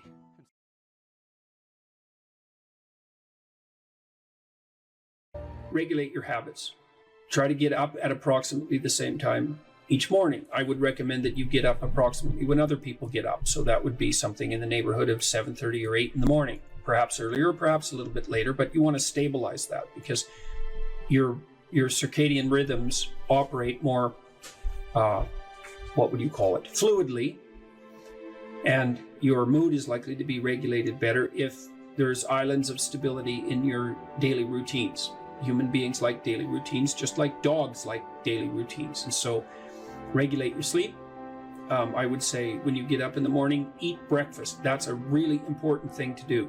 I can't tell you how many people I've treated in my clinical practice whose proclivity for emotional instability and depression, anxiety, general hopelessness, emotional pain and gloom and doom, as well as capacity to concentrate, were properly regulated or inhibited or reduced by merely ensuring that they ate I would say, a protein and fat rich breakfast relatively soon after they wake up. And that's especially true if they're stressed. And as it turns out that if you stress yourself after a fast, which is of course what you've undertaken if you haven't eaten since the night before, that your body produces enough insulin to deplete the sugar in your blood. And then it's very difficult for you to become regulated properly with regards to your metabolism until you sleep again. And so it can be regulating your sleep, and your breakfast eating habits in particular can be in a very effective way of regulating your mood and increasing your capacity to concentrate. The other thing I would say is that scheduling your time is also extraordinarily useful. And so I can tell you a little bit about how to use schedules effectively. You should develop a long-term plan. Right? So you have to set up your long-term vision. And then I would say once you set up that vision so that you know how to orient yourself, then you should start designing your days. And you can do that very effectively with a calendar like Google Calendar. Many people say, well, I hate using a schedule, or I hate using a calendar. What you're doing is using the calendar as an external tyrant that's telling you what you should do if you were going to be a conventionally good person each day. So you load yourself up with arbitrary responsibilities. But that's not really how you should use a schedule. What you should use a schedule to do is to design the day that you would most like to have. And obviously that's going to include accepting some responsibility and undertaking to make progress on those things that you have to make progress on to keep your life from collapsing into chaos.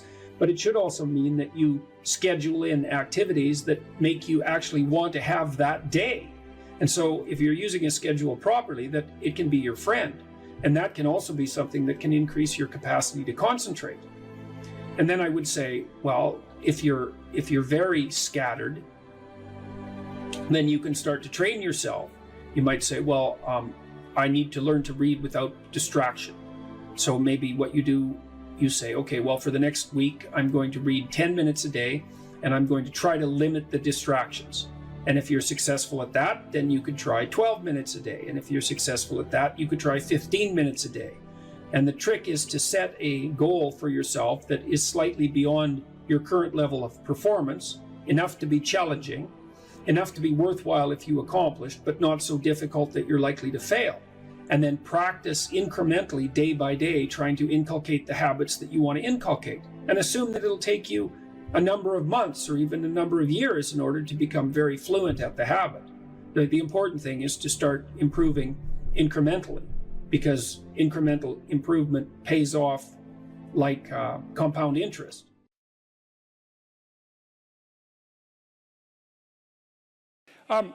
This old client of mine, he was about 85 when he came to see me, and he was a financier and a kind of a mathematical genius. He made these little pendants out of a mathematical symbol for the most beautiful mathematical equation that was ever written. He made them out of gold, and he would hand those out. And he had studied psychology as a young man, and he introduced me to this concept that I didn't know about, called the Pareto distribution, which, see, I'd been taught as a psychologist that most human characteristics were normally distributed, right? So most people were average and some people were extreme. That's a Pareto, or a normal distribution. Intelligence is like that, and height, there's more people of average height than very tall or very short, and weight is like that, and lots of things are normally distributed, and psychologists tend to assume that everything is, but it isn't. Creative products are distributed in a Pareto distribution, and that's a whole different thing, and it's really important to know this. It's another fundamental fact, the knowledge of which can sort of transform the way you conceptualize, let's say, the political landscape. So here's an example of the Pareto distribution. You know, there's a rule of thumb that if you run a company, that 20% of your employees do 80% of the work, or that 20% of your customers are responsible for 80% of your sales, or that 20% of them are responsible for 80% of the customer service calls. Same thing, but that's not exactly the rule. The rule is worse than that. The rule is, in a given domain, the square root of the number of people operating in that domain do half the productive work. So you think, well, you have 10 employees, 3 of them do half the work. It's like, yeah, okay. What if you have 100 employees? Then 10 of them do half the work. What if you have 1,000 employees? Well, then it's 30. And if it's 10,000 employees, then it's 100. And this actually turns out to be a rather ironclad rule. It applies across very, very many situations. It applies, for example, to the mass of stars and the size of cities. So you can see how universal it is as a law. And it's something like those that have more get more, and those that have less get less. That's the Matthew principle, right? To those who have everything, more will be given. From those who have nothing, everything will be taken away. And the economists sometimes call that the Matthew principle. And so what that lays out is a world that's rife with inequality. So you hear this idea that I think it's the 85 richest people in the world have more money than the bottom 2 billion. That's a Pareto distribution phenomena.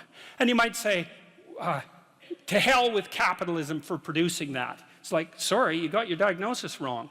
It's a natural law. It's no matter what society you study, you get a Pareto distribution of wealth. You get a Pareto distribution of number of records recorded. You get a Pareto distribution of number of songs written or goals scored. Like any creative product has that characteristic. And it's partly because as you start to become successful, let's say, people offer you more and more opportunities. And as you start to fail, people move away from you and you plummet. And so, okay, so that's rough. So what it means is that there is always a landscape of inequality. And I'm not saying that we shouldn't do anything about it, although I am saying that we don't know what to do about it. That's the thing, because you can modify the Pareto distribution of wealth, let's say, but we don't know how to do it without maybe disrupting the system so completely that it collapses, which is what happened in the Soviet Union, for example, and in Maoist China. They were trying, at least in principle, to adjust inequality. But the cure was far worse than the disease. And the truth of the matter is we actually don't know technically how much inequality there has to be to generate wealth. We can guess, and you could say, well, there should be less, and you might say, well, there should be more. If you're left-wing, you'd say less, and if you're right-wing, you'd say, well, we'll just let the inequality flourish. But we do know that it's inevitable, and we also know that we don't know how to regulate it. So there is inequality. What that means is there's always going to be people around that are better at something than you are.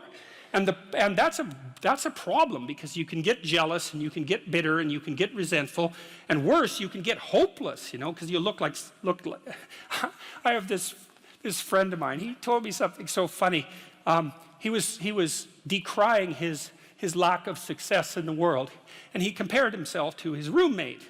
And he said, his college roommate was doing much better than he was. And his bloody roommate was Elon Musk. It's like, really?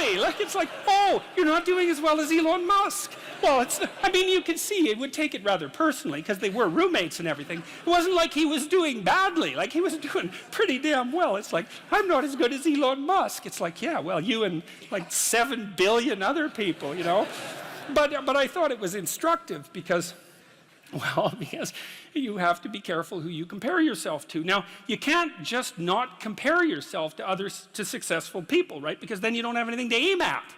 And one of the things I learned from Jung, this was a cool thing, I'm going to make a real lateral move here. Jung thought the book of Revelation was appended to the Bible because the Christ in the Gospels was too merciful. He was too nice a guy. Now, he's an ideal, right? And Jung said, wait a second, an ideal is always a judge. That's the thing about an ideal, because you're not as good as your ideal, so your ideal is a judge. And Revelation has Christ coming back as a judge, and that was Jung's explanation at the level of the collective unconscious for the pasting of that remarkably strange and terrible book onto the end of the Bible. So, anyways, my point is an ideal you need an ideal because you have nothing to aim at, but an ideal is a judge, and you always fall short of the ideal. So how the hell can you have the benefits of having an ideal without having the crushing blow that goes along with having the judge that always regards you as insufficient? So I was trying to work that out in the chapter, and this is something I've had to work out a lot as a clinical psychologist. It's like, well, let's say you need a goal, but we don't want to let your distance from the goal crush you. So you got to set up a goal, and then you got to break the goal down into parts so that you can move towards it and you have a fairly high likelihood of doing it. So that's a bit of practical, I wouldn't say advice, it's because it's better than advice. It's some practical knowledge about how to go about achieving an aim. Set a high aim, but differentiate it down so you know what the next step is, and then make the next step difficult enough so you have to push yourself past where you are, but also provide yourself with a reasonable probability of success. It's also what you do with children, right? You want to push them because they need to grow up and be more than they are, right? But you don't want to crush them with constant failure. So what you do is aim high and make the goal difficult but proximal. So anyways, so that's one way of looking at it. But then the next thing is, you know, I've had clients, many clients in their 30s, who are trying to, this is more true with women, I would say. A lot of women who are very high achieving and who established their career goals at 30 and then want to differentiate out their life. They want to have a husband, they want to have a family, they're trying to figure out how to do that. And one of the things I've noticed that around 30, you really have to stop comparing yourself in some ways to other people. And the reason for that is that the particularities of your life are so idiosyncratic that there isn't anyone really all that much like you, you know, because the details of your life happen to matter. And so maybe you compare yourself to some rock star or something like that, and you know, the person's rich and famous and glamorous and all that, but you know, they're alcoholic and they use too much cocaine and they've had 3 divorces, and it's like, how the hell do you make sense out of that? Is that someone that you should judge yourself harshly against or not? The answer is you don't know, because you don't know all the details of their lives. And who do you know that you can compare yourself to? That's easy. You. Yesterday. So here's a good goal. It's something like, well, aim high. And I really mean that. It's like, and we'll talk about that a little bit too. Aim high, but use as your control yourself. It's like, so your goal is to make today some tiny increment better than yesterday. And you can use better, you can define better yourself. This doesn't have to be some imposition of external morality. You know where you're weak and insufficient, where you could improve. You think, okay, well, this is what I'm like yesterday. If I did this little thing, things would be just an increment better. And, well, that's a great thing, because you get the ball rolling, and incremental improvement is unstoppable. You can actually implement it, and it starts to generate Pareto distribution-like consequences. It starts to compound. And I've seen that happen in people's lives over and over. Well, people write me all the time and tell me that they're doing that, but I've seen that happen in people's lives continually. They make a goal that, the goal should be, how could I conceive of my life so that if I had that life, it would clearly be worth living, so I wouldn't have to be bitter, resentful, deceitful, arrogant, and vengeful. Like, that's sort of the bottom line, right? Because that's what endless failure does to you. It's not good. And that's what life without purpose and a goal does to you as well, because life is very hard. So you think, okay, well, I need to adopt a mode of being that would justify my suffering. And you can ask yourself that question. What would make this worthwhile? I quote Nietzsche, I think, in that chapter. He said, "He who has a why can bear almost any how." That's a lovely line, man. I mean, it's a lovely line. And it's really worth thinking about. So you think, well, how do I manage all this misery and suffering and futility? It's like, well, I need to figure out what I would have to do in order to make that clearly worthwhile. And so then you have your goal, and then you think, well, I need to move towards that incrementally, because I'm kind of useless and can only do so much, and maybe not even that. But all I have to do is be a little bit better than my miserable self yesterday. And that'll propel you forward very rapidly. And you can succeed at it, which is also really lovely, because why not set yourself up for success, you know, because otherwise you'll droop around like a number 10 lobster, and, you know, that's just not good. You get all pinchy when that happens, and it's not a good thing. One of the things that you can, I think this heightens the meaning in your life, is to try to do difficult things, right? Aim high. Don't aim so damn high you can't manage it, and make sure you break down your aims into reasonably attainable sub-goals, but you want to aim high, and then you want to see how hyper efficient you can get. That's a great thing to do in your early 20s, is to see, okay, like, discipline yourself. You think, okay, how much work can I do if I load myself right to the maximum? How far can I work? How hard can I work until I exhaust myself? And then you back off, obviously, because the optimal amount of working, productive engagement, let's say, is that which is sustainable across decades. So you have to learn that, but you don't learn that without stretching yourself to your limits to begin with. And, you know, if your life isn't everything it could be, and if you're suffering from an excess of meaninglessness, Well, it means you're not oriented in the world of chaos and order properly. It's like you could learn to discipline yourself. Figure out what it is that you need to do and that you want to do, and then see how efficient you can get. Because one of the things that's quite fun is to figure out, if you have a task, I always tell my graduate students this if they're doing an experiment too. If you have a task that you have to do, it's really interesting to spend a few minutes, sometimes hours, depending on how long the task is. See if you can figure out how to do it from 5 to 10 times faster. It means you'll have to rearrange the way you think about it, but you can often do it. And that's how extremely productive people get so hyper efficient. You write in the book, there is no faith and no courage and no sacrifice in doing what is expedient. What do you say to those viewers that don't pursue their dreams and are locked in their careers because they are too afraid to take risks and pursue something meaningful? Well, the first thing I would say is, well, you should be afraid of taking risks and pursuing something meaningful. But you should be more afraid of staying where you are if it's making you miserable. You're paying a price by sitting there being miserable. You might say, well, the devil I know is better than the one I don't. It's like, don't be so sure of that. The clock is ticking. Yeah, and if you're miserable in your job now and you change nothing, in 5 years, you'll be much more miserable and you'll be a lot older. But isn't it a luxury to pursue what is meaningful? Our viewers have mortgages, they have children, Yeah. they have payments and loans. It's Well- a luxury to pursue because we lack the resources. Well, I don't remember now, I'm not talking about what makes you happy. It's a luxury to pursue what makes you happy. It's a moral obligation to pursue what you find meaningful. And that doesn't mean it's easy. It might require sacrifice. If you need to change your job too, let's say you have a family and children and a mortgage, you have responsibilities. You've already picked up those responsibilities. You don't just get to walk away scot-free and say, well, I don't like my job, I quit. That's no strategy. But what you might have to do is you think, well, this job is killing my soul. All right, so what do I have to do about that? Well, I have to look for another job. Well, no one wants to hire me. It's like, okay, maybe you need to educate yourself more. Maybe you need to update your curriculum vitae, your resume. Maybe you need to overcome your fear of being interviewed. Maybe you need to sharpen your social skills. Like, you have to think about these things strategically. If you're going to switch careers, you have to do it like an intelligent, responsible person. That might take you a couple of years of effort to do properly. We're built for struggle, us human beings. We're built to contend with the world. We're built to contend with reality. You want a challenge, and the best way that you can take on a challenge, because a challenge fortifies you. So you don't want to be secure, you want to be strong. And you get strong by taking on optimal challenges. And so you lay out your destiny in the world, and you take the slings and arrows of fate, and you make yourself stronger while you're doing so. And you might fail, and fortune might do you in, but it's your best bet. And, you know, people have extracted unbelievable successes out of catastrophic failures. And I'm not saying that in a naive way. I know perfectly well what happens to people. You know, you're doing fine in life and then you get cancer, and then 6 months later you're dead. And all the heroism in the world isn't going to save you at that point. But that's not the point. That's not the point.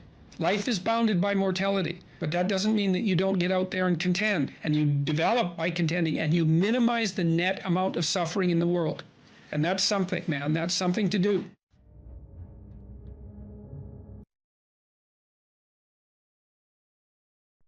There's always people out there who are doing far better than you on pretty much anything you want to imagine.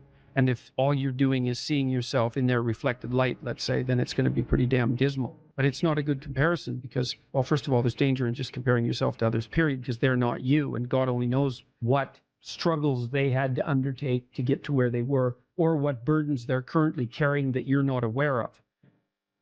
But you can certainly contrast yourself with yourself. And that's a lot better. It is the only way. Well, it's also the only way of really measuring anything approximating proper improvement. You can actually tell when you're a little better than you were yesterday. Right. And you can actually do that. That's another thing that's so interesting about it, is that you can actually make yourself a little better in some way, pretty much, well, I don't know if it's at every moment, but you can certainly do it every day. You're quite different from other people, and you shouldn't be comparing yourself to them because they're not like you. You know, they don't have your family. They don't have your temperament. They don't have your troubles. They don't have your abilities. The only person that has those is you. compare yourself to who you were yesterday and not to who someone else is today. And see, that's a game you can win. Be careful who you share good news with, because you want to share good news with people who are going to be genuinely happy for you, and that's one way that you can identify those people who are really on your side. Be careful who you share bad news with, because that's equally tricky. You know, you want someone who will listen to you when you're having trouble and allow you your grief, especially if it's a consequence of something tragic, and who won't try to one-up you, you know, because often when you're talking to people, they'll be thinking about what they have to say that's worse, and that's not helpful if you need a listening ear.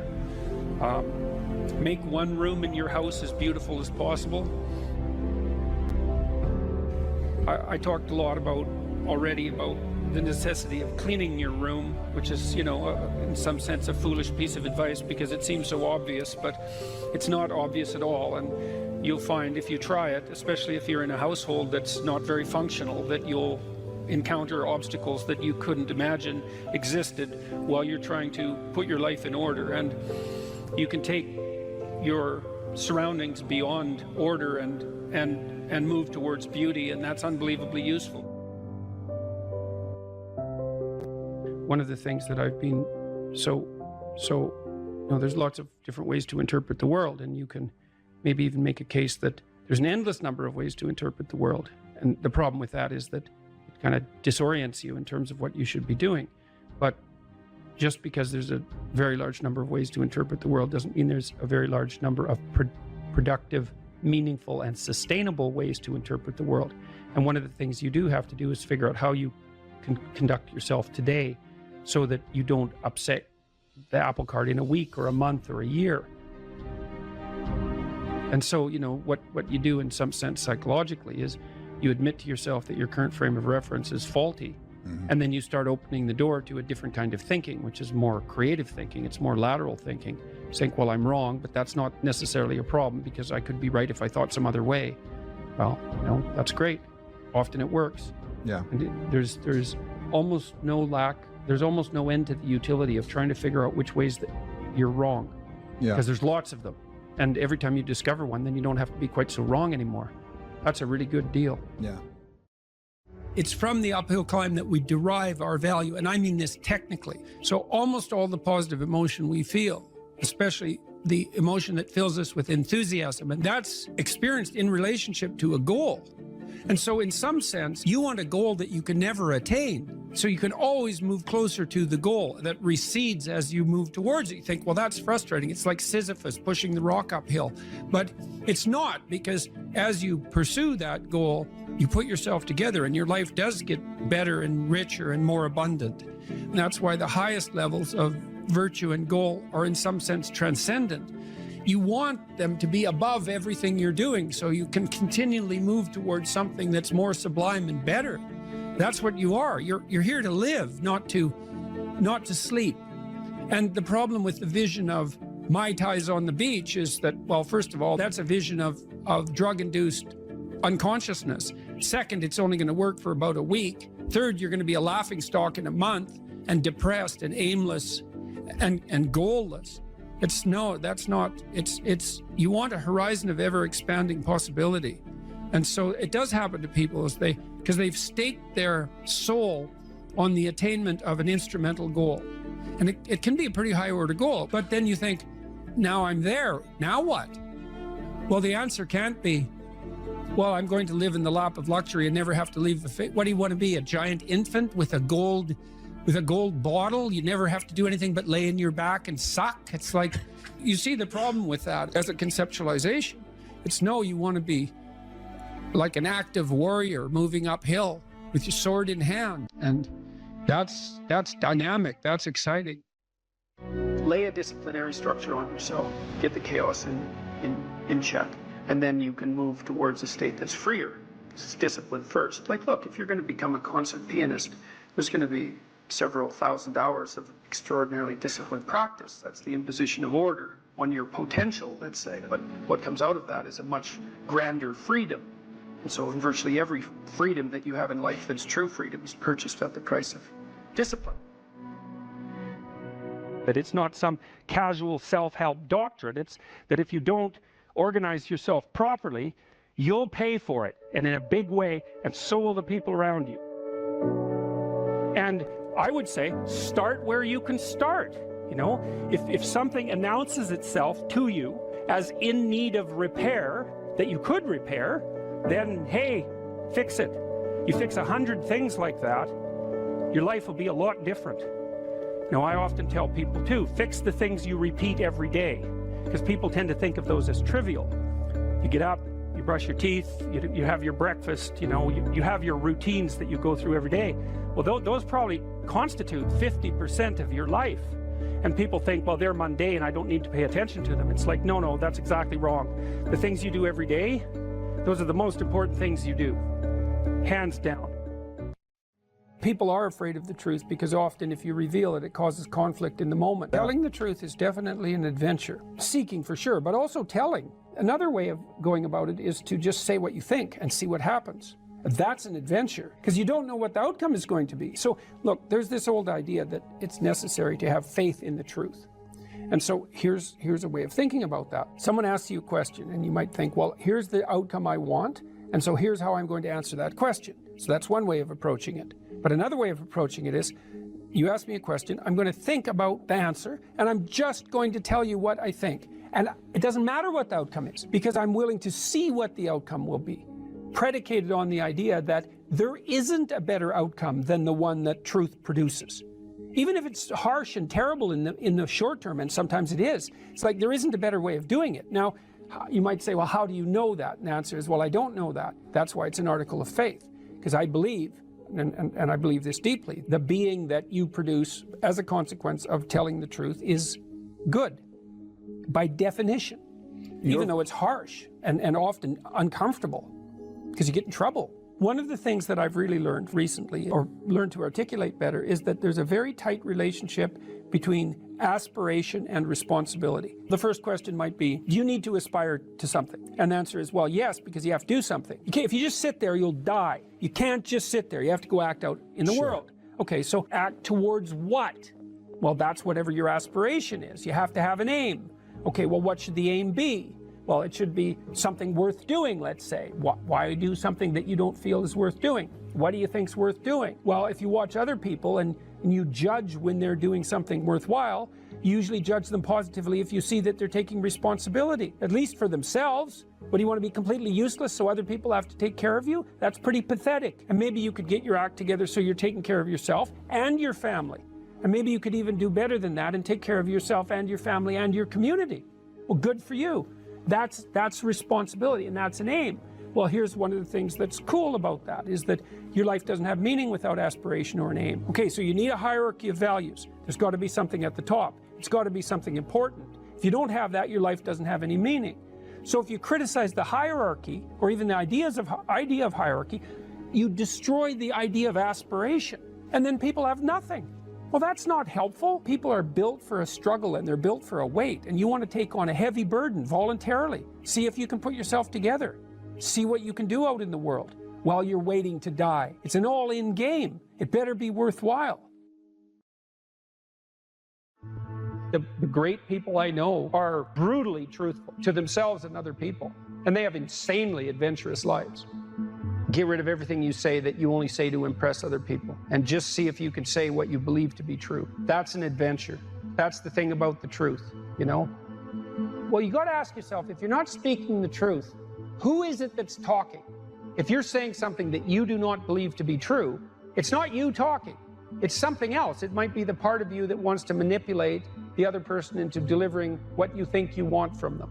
Well, what is that spirit of manipulation that you've allowed to possess you? It's not you. Let's say you decide to live your whole life in that instrumental manner. You're going to craft your words like the student who says, well, I'm going to write what the professor wants to hear so I get the grade. It's like, well, you just turn yourself into that. Well, who is it that's doing that manipulating? It's not you, because those aren't your words. So even if you get the grade, it's not you that got the grade. It's the false you. It's the manipulative you. So you do that your whole life. You don't have your life. And then you think, well, God, that was a miserable life. I manipulated everybody. They were so damn stupid. They were sucked in by it. They're all contemptible. Everyone does it, you know, which they don't, by the way. And so that's a pathway to bitterness. Partly because if you're a manipulator and you use your language falsely, you don't live your own life. You live the life of whatever possesses you when you think it's you manipulating. And so you live the life of the spirit of manipulation. You know, maybe you're in California, see someone speeding down the road in a convertible Porsche, and you think, oh man, what a lucky bastard. And the truth of the matter is that he's thinking about wrapping his expensive sports car around the next cement pillar that he comes close to. You know, you can't tell. And people have hard lives, and even people who are comparatively fortunate have hard lives. And the ideal that you're observing that makes you jealous and resentful is in large part an illusion that's created by your own mind. You have to be careful of what you're jealous of because you don't really know what it is. And then the other thing that's kind of useful is to understand you're quite different from other people, and you shouldn't be comparing yourself to them because they're not like you. They don't have your family. They don't have your temperament. They don't have your troubles. They don't have your abilities. The only person that has those is you.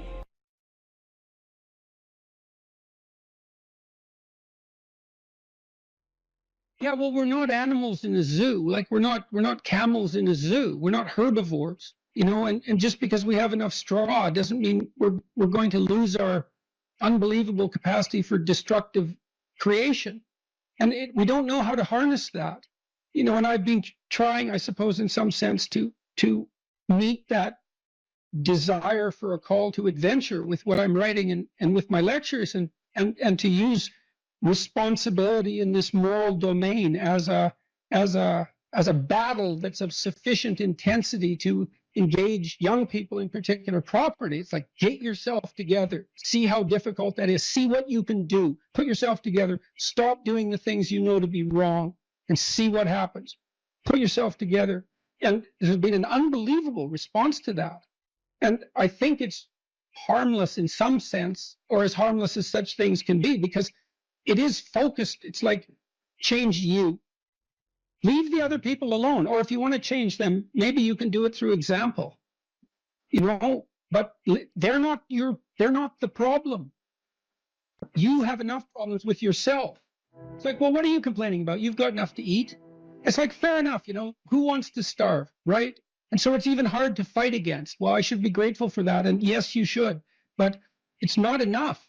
And you think about where we came from, our ancestors, what they struggled against. And from the time we were, you know, from our animal forebears all the way up to where we are now, whatever we're made for, it's not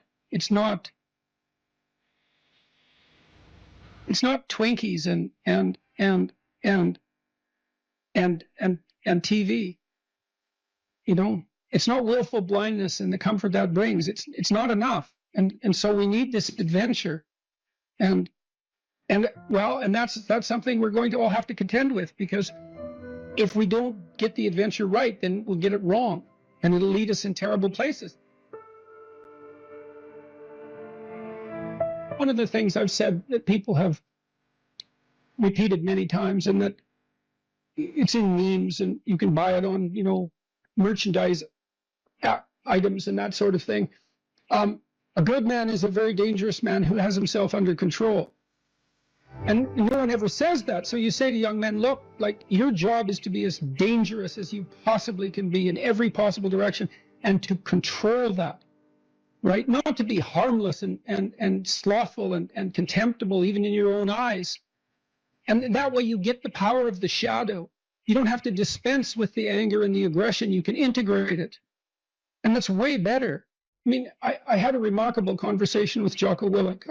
I felt that it was remarkable. It was very engrossing. And Willink, he's unlike me in many ways. I mean, he's a physical specimen of sort of unparalleled proportions to begin with. He's about 2 feet thick, you know, and he's this military guy, highly disciplined, and also extraordinarily morally integrated. And he's an admirable person, because the danger is right there under the surface. But he has it rather than it having him. And we're uncomfortable with the idea that that's the proper route for socialization. We teach our children, try to teach our children that only, cooperative games are acceptable. And they know in their hearts that that's a complete bloody lie. It's not technically sustainable. It's not even conceptually correct. I'm not saying I've solved it. I talk to Bjorn about this a lot. It's like, I love your message.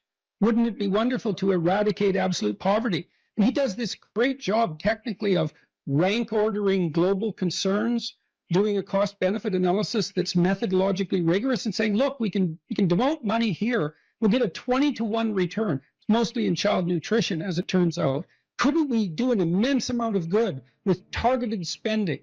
And the answer is clearly yes. We could eradicate child poverty in the next 15 years. We probably will. We could do great things, but we don't know how to sell it.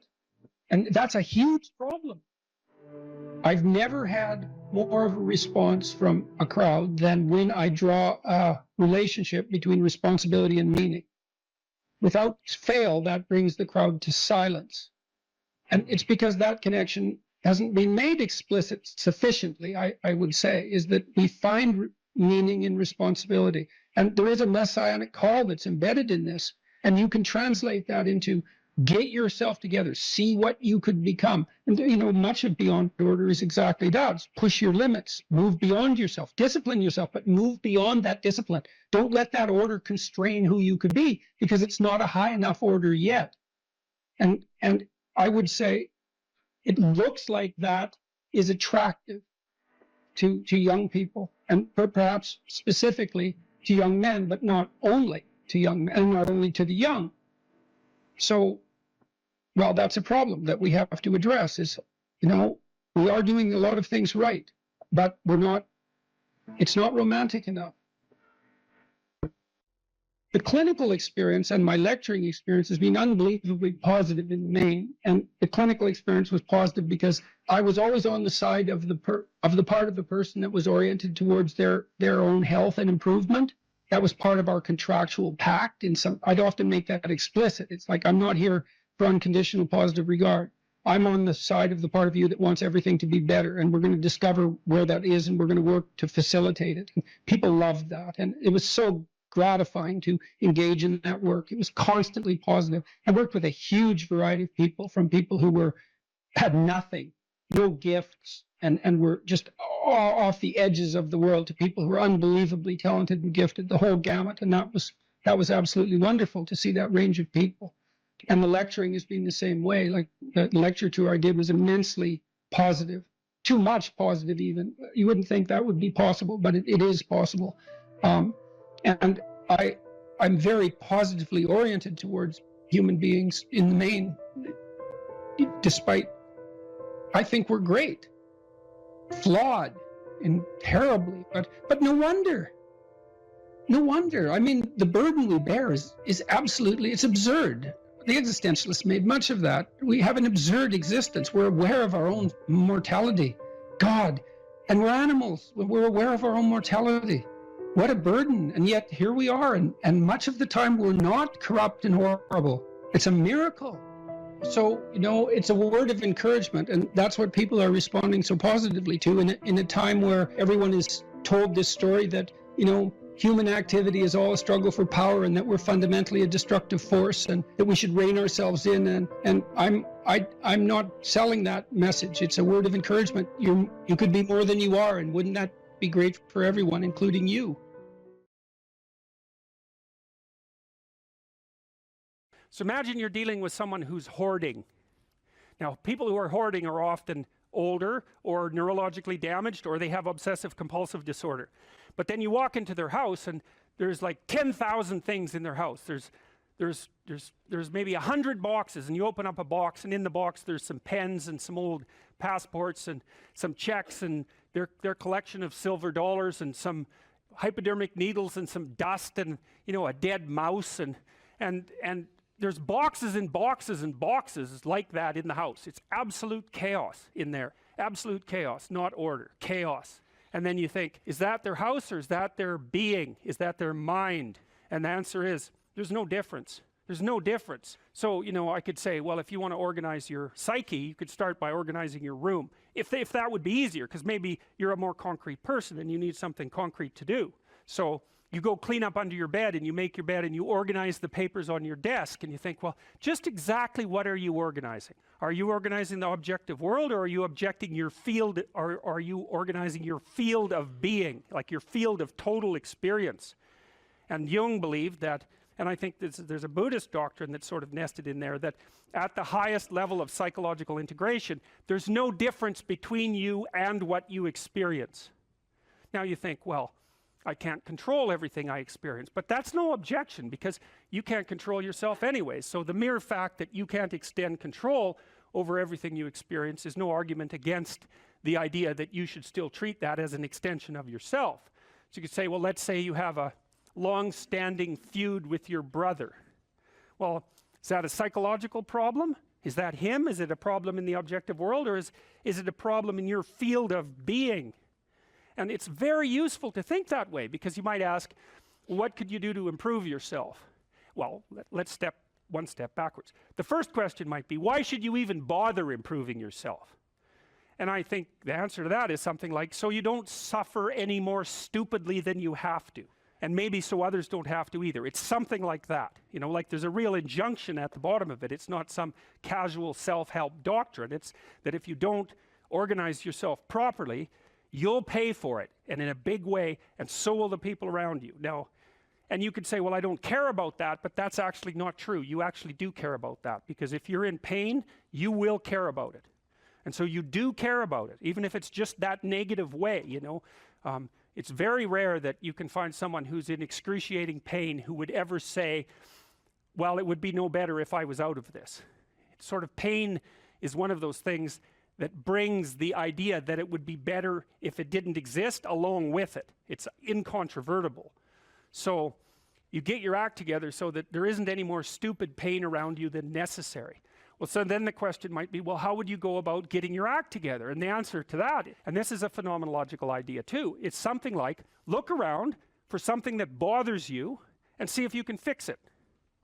So now you think, well, let's say you go into you can do this in a room. It's quite fun to do it just when you're sitting in a room, like a room, maybe your bedroom. You can sit there and just sort of meditate on it and think, okay, if I wanted to spend 10 minutes making this room better, what would I have to do? And you have to ask yourself that, right? It's not a command, it's like a genuine question.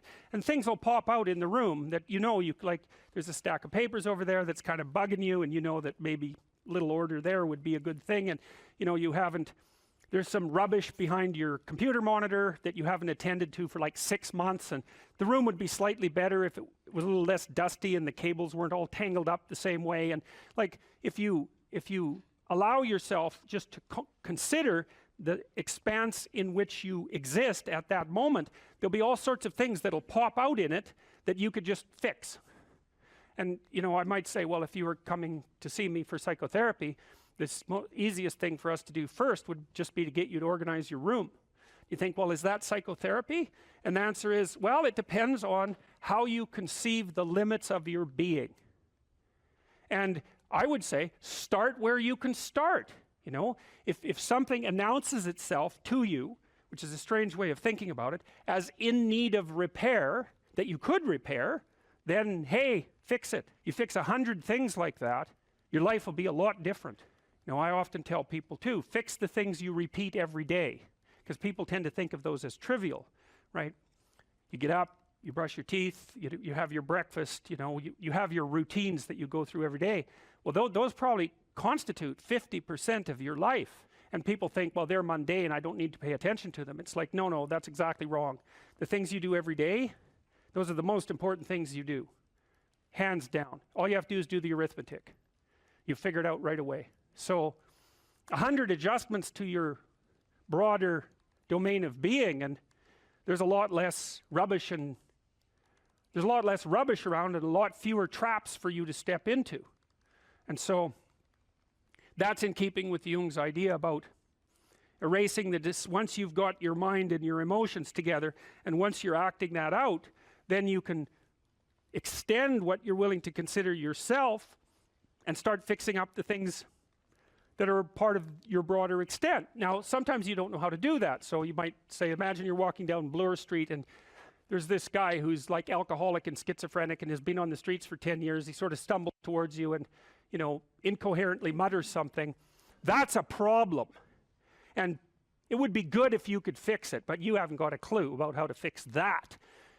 You just walk around that and go find something that you could fix, because if you muck about in that, not only is it unlikely that you'll help that person, it's very likely that you'll get hurt yourself.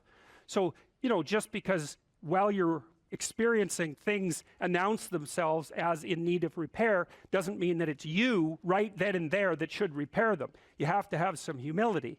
You know, you don't walk up to a helicopter that isn't working and just start tinkering away with it. You have to stay within your domain of competence. But most of the time, if people look at their lives, you know, it's a very interesting thing to do. I like the idea of the room, because you can do that at the drop of a hat. You know, you go back to where you live and sit down and think, okay, I'm going to make this place better for half an hour. What should I do? And you have to ask, and things will just pop up like mad. And it's partly because your mind is a very strange thing. As soon as you give it a name, a genuine aim, it'll reconfigure the world in keeping with that aim. That's actually how you see to begin with. And so if you set it a task, especially, you have to be genuine about it, which is why you have to bring your thoughts and emotions together, and then you have to get them in your body so you're acting consistently. You have to be genuine about the aim, but once you aim, the world will reconfigure itself around that aim, which is very strange. And it's technically true.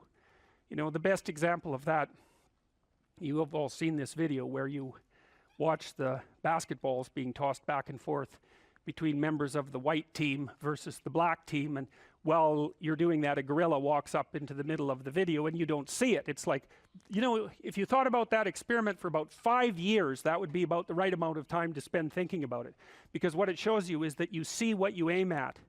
And that, man, if you can get one thing through your head as a consequence of even being in university, that would be a good one. You see what you aim at. And so, because one inference you might draw from that is, be careful what you aim at, right? What you aim at determines the way the world manifests itself to you. And so if the world is manifesting itself in a very negative way, one thing to ask is, are you aiming at the right thing? Now, you know, I'm not trying to reduce everybody's problems to an improper aim. People get cut off at the knees for all sorts of reasons. You know, they get sick, they have accidents. There's a random element to being, that's for sure. And so you don't want to take anything, even that particular phrase, too far. You want to bind it with the fact that random things do happen to people, but it's still a great thing to ask. Okay, so Rogers was a phenomenologist, and he was interested in, he didn't start his philosophy from the perspective of subject versus object, or from the idea of psyche, like sort of inside you, your mind with its layers. That's not how he looked at it. And so let's go through, well, I'll introduce you to Rogers. I think and then we'll talk about it more next time. I'm going to start, though, with something that I learned from him that I think was of crucial importance. And so we'll set the stage for the further discussion with this. And I'm going to read it to you. Assuming a minimal mutual willingness to be in contact and to receive communications, we may say that the greater the communicated congruence of experience, awareness, and behavior on the part of one individual, the more the ensuing relationship will involve a tendency towards reciprocal communication with the same qualities, mutually accurate understanding of the communications, improved psychological adjustment and functioning in both parties, and mutual satisfaction in the relationship. It's quite a mouthful. What does it mean? Assuming a minimal mutual willingness to be in contact and to receive communications. Okay, we're having a conversation. I'm deciding I'm going to listen to you, right? That's different than how people generally communicate, because usually when they communicate, they're doing something like, okay, we're going to have a conversation and I'm going to tell you why I'm right and I'll win if you agree. Or maybe you're having a conversation where, I don't know what you're trying to do. Maybe you're trying to impress the person you're talking to. So you're not listening to them at all. You're just thinking about what you're going to say next. Okay, so that's not this. This is, you might have something to tell me. And so I'm going to listen on the off chance that you'll tell me something that would really be useful for me to know. And so you could think about it as an extension of the Piagetian. You know, Piaget talked about the fundamentally important element of knowledge being to describe how knowledge is sought, the process by which knowledge is generated. Well, if you agree with me and I find that out, I know nothing more than I knew before. I just know what I knew before.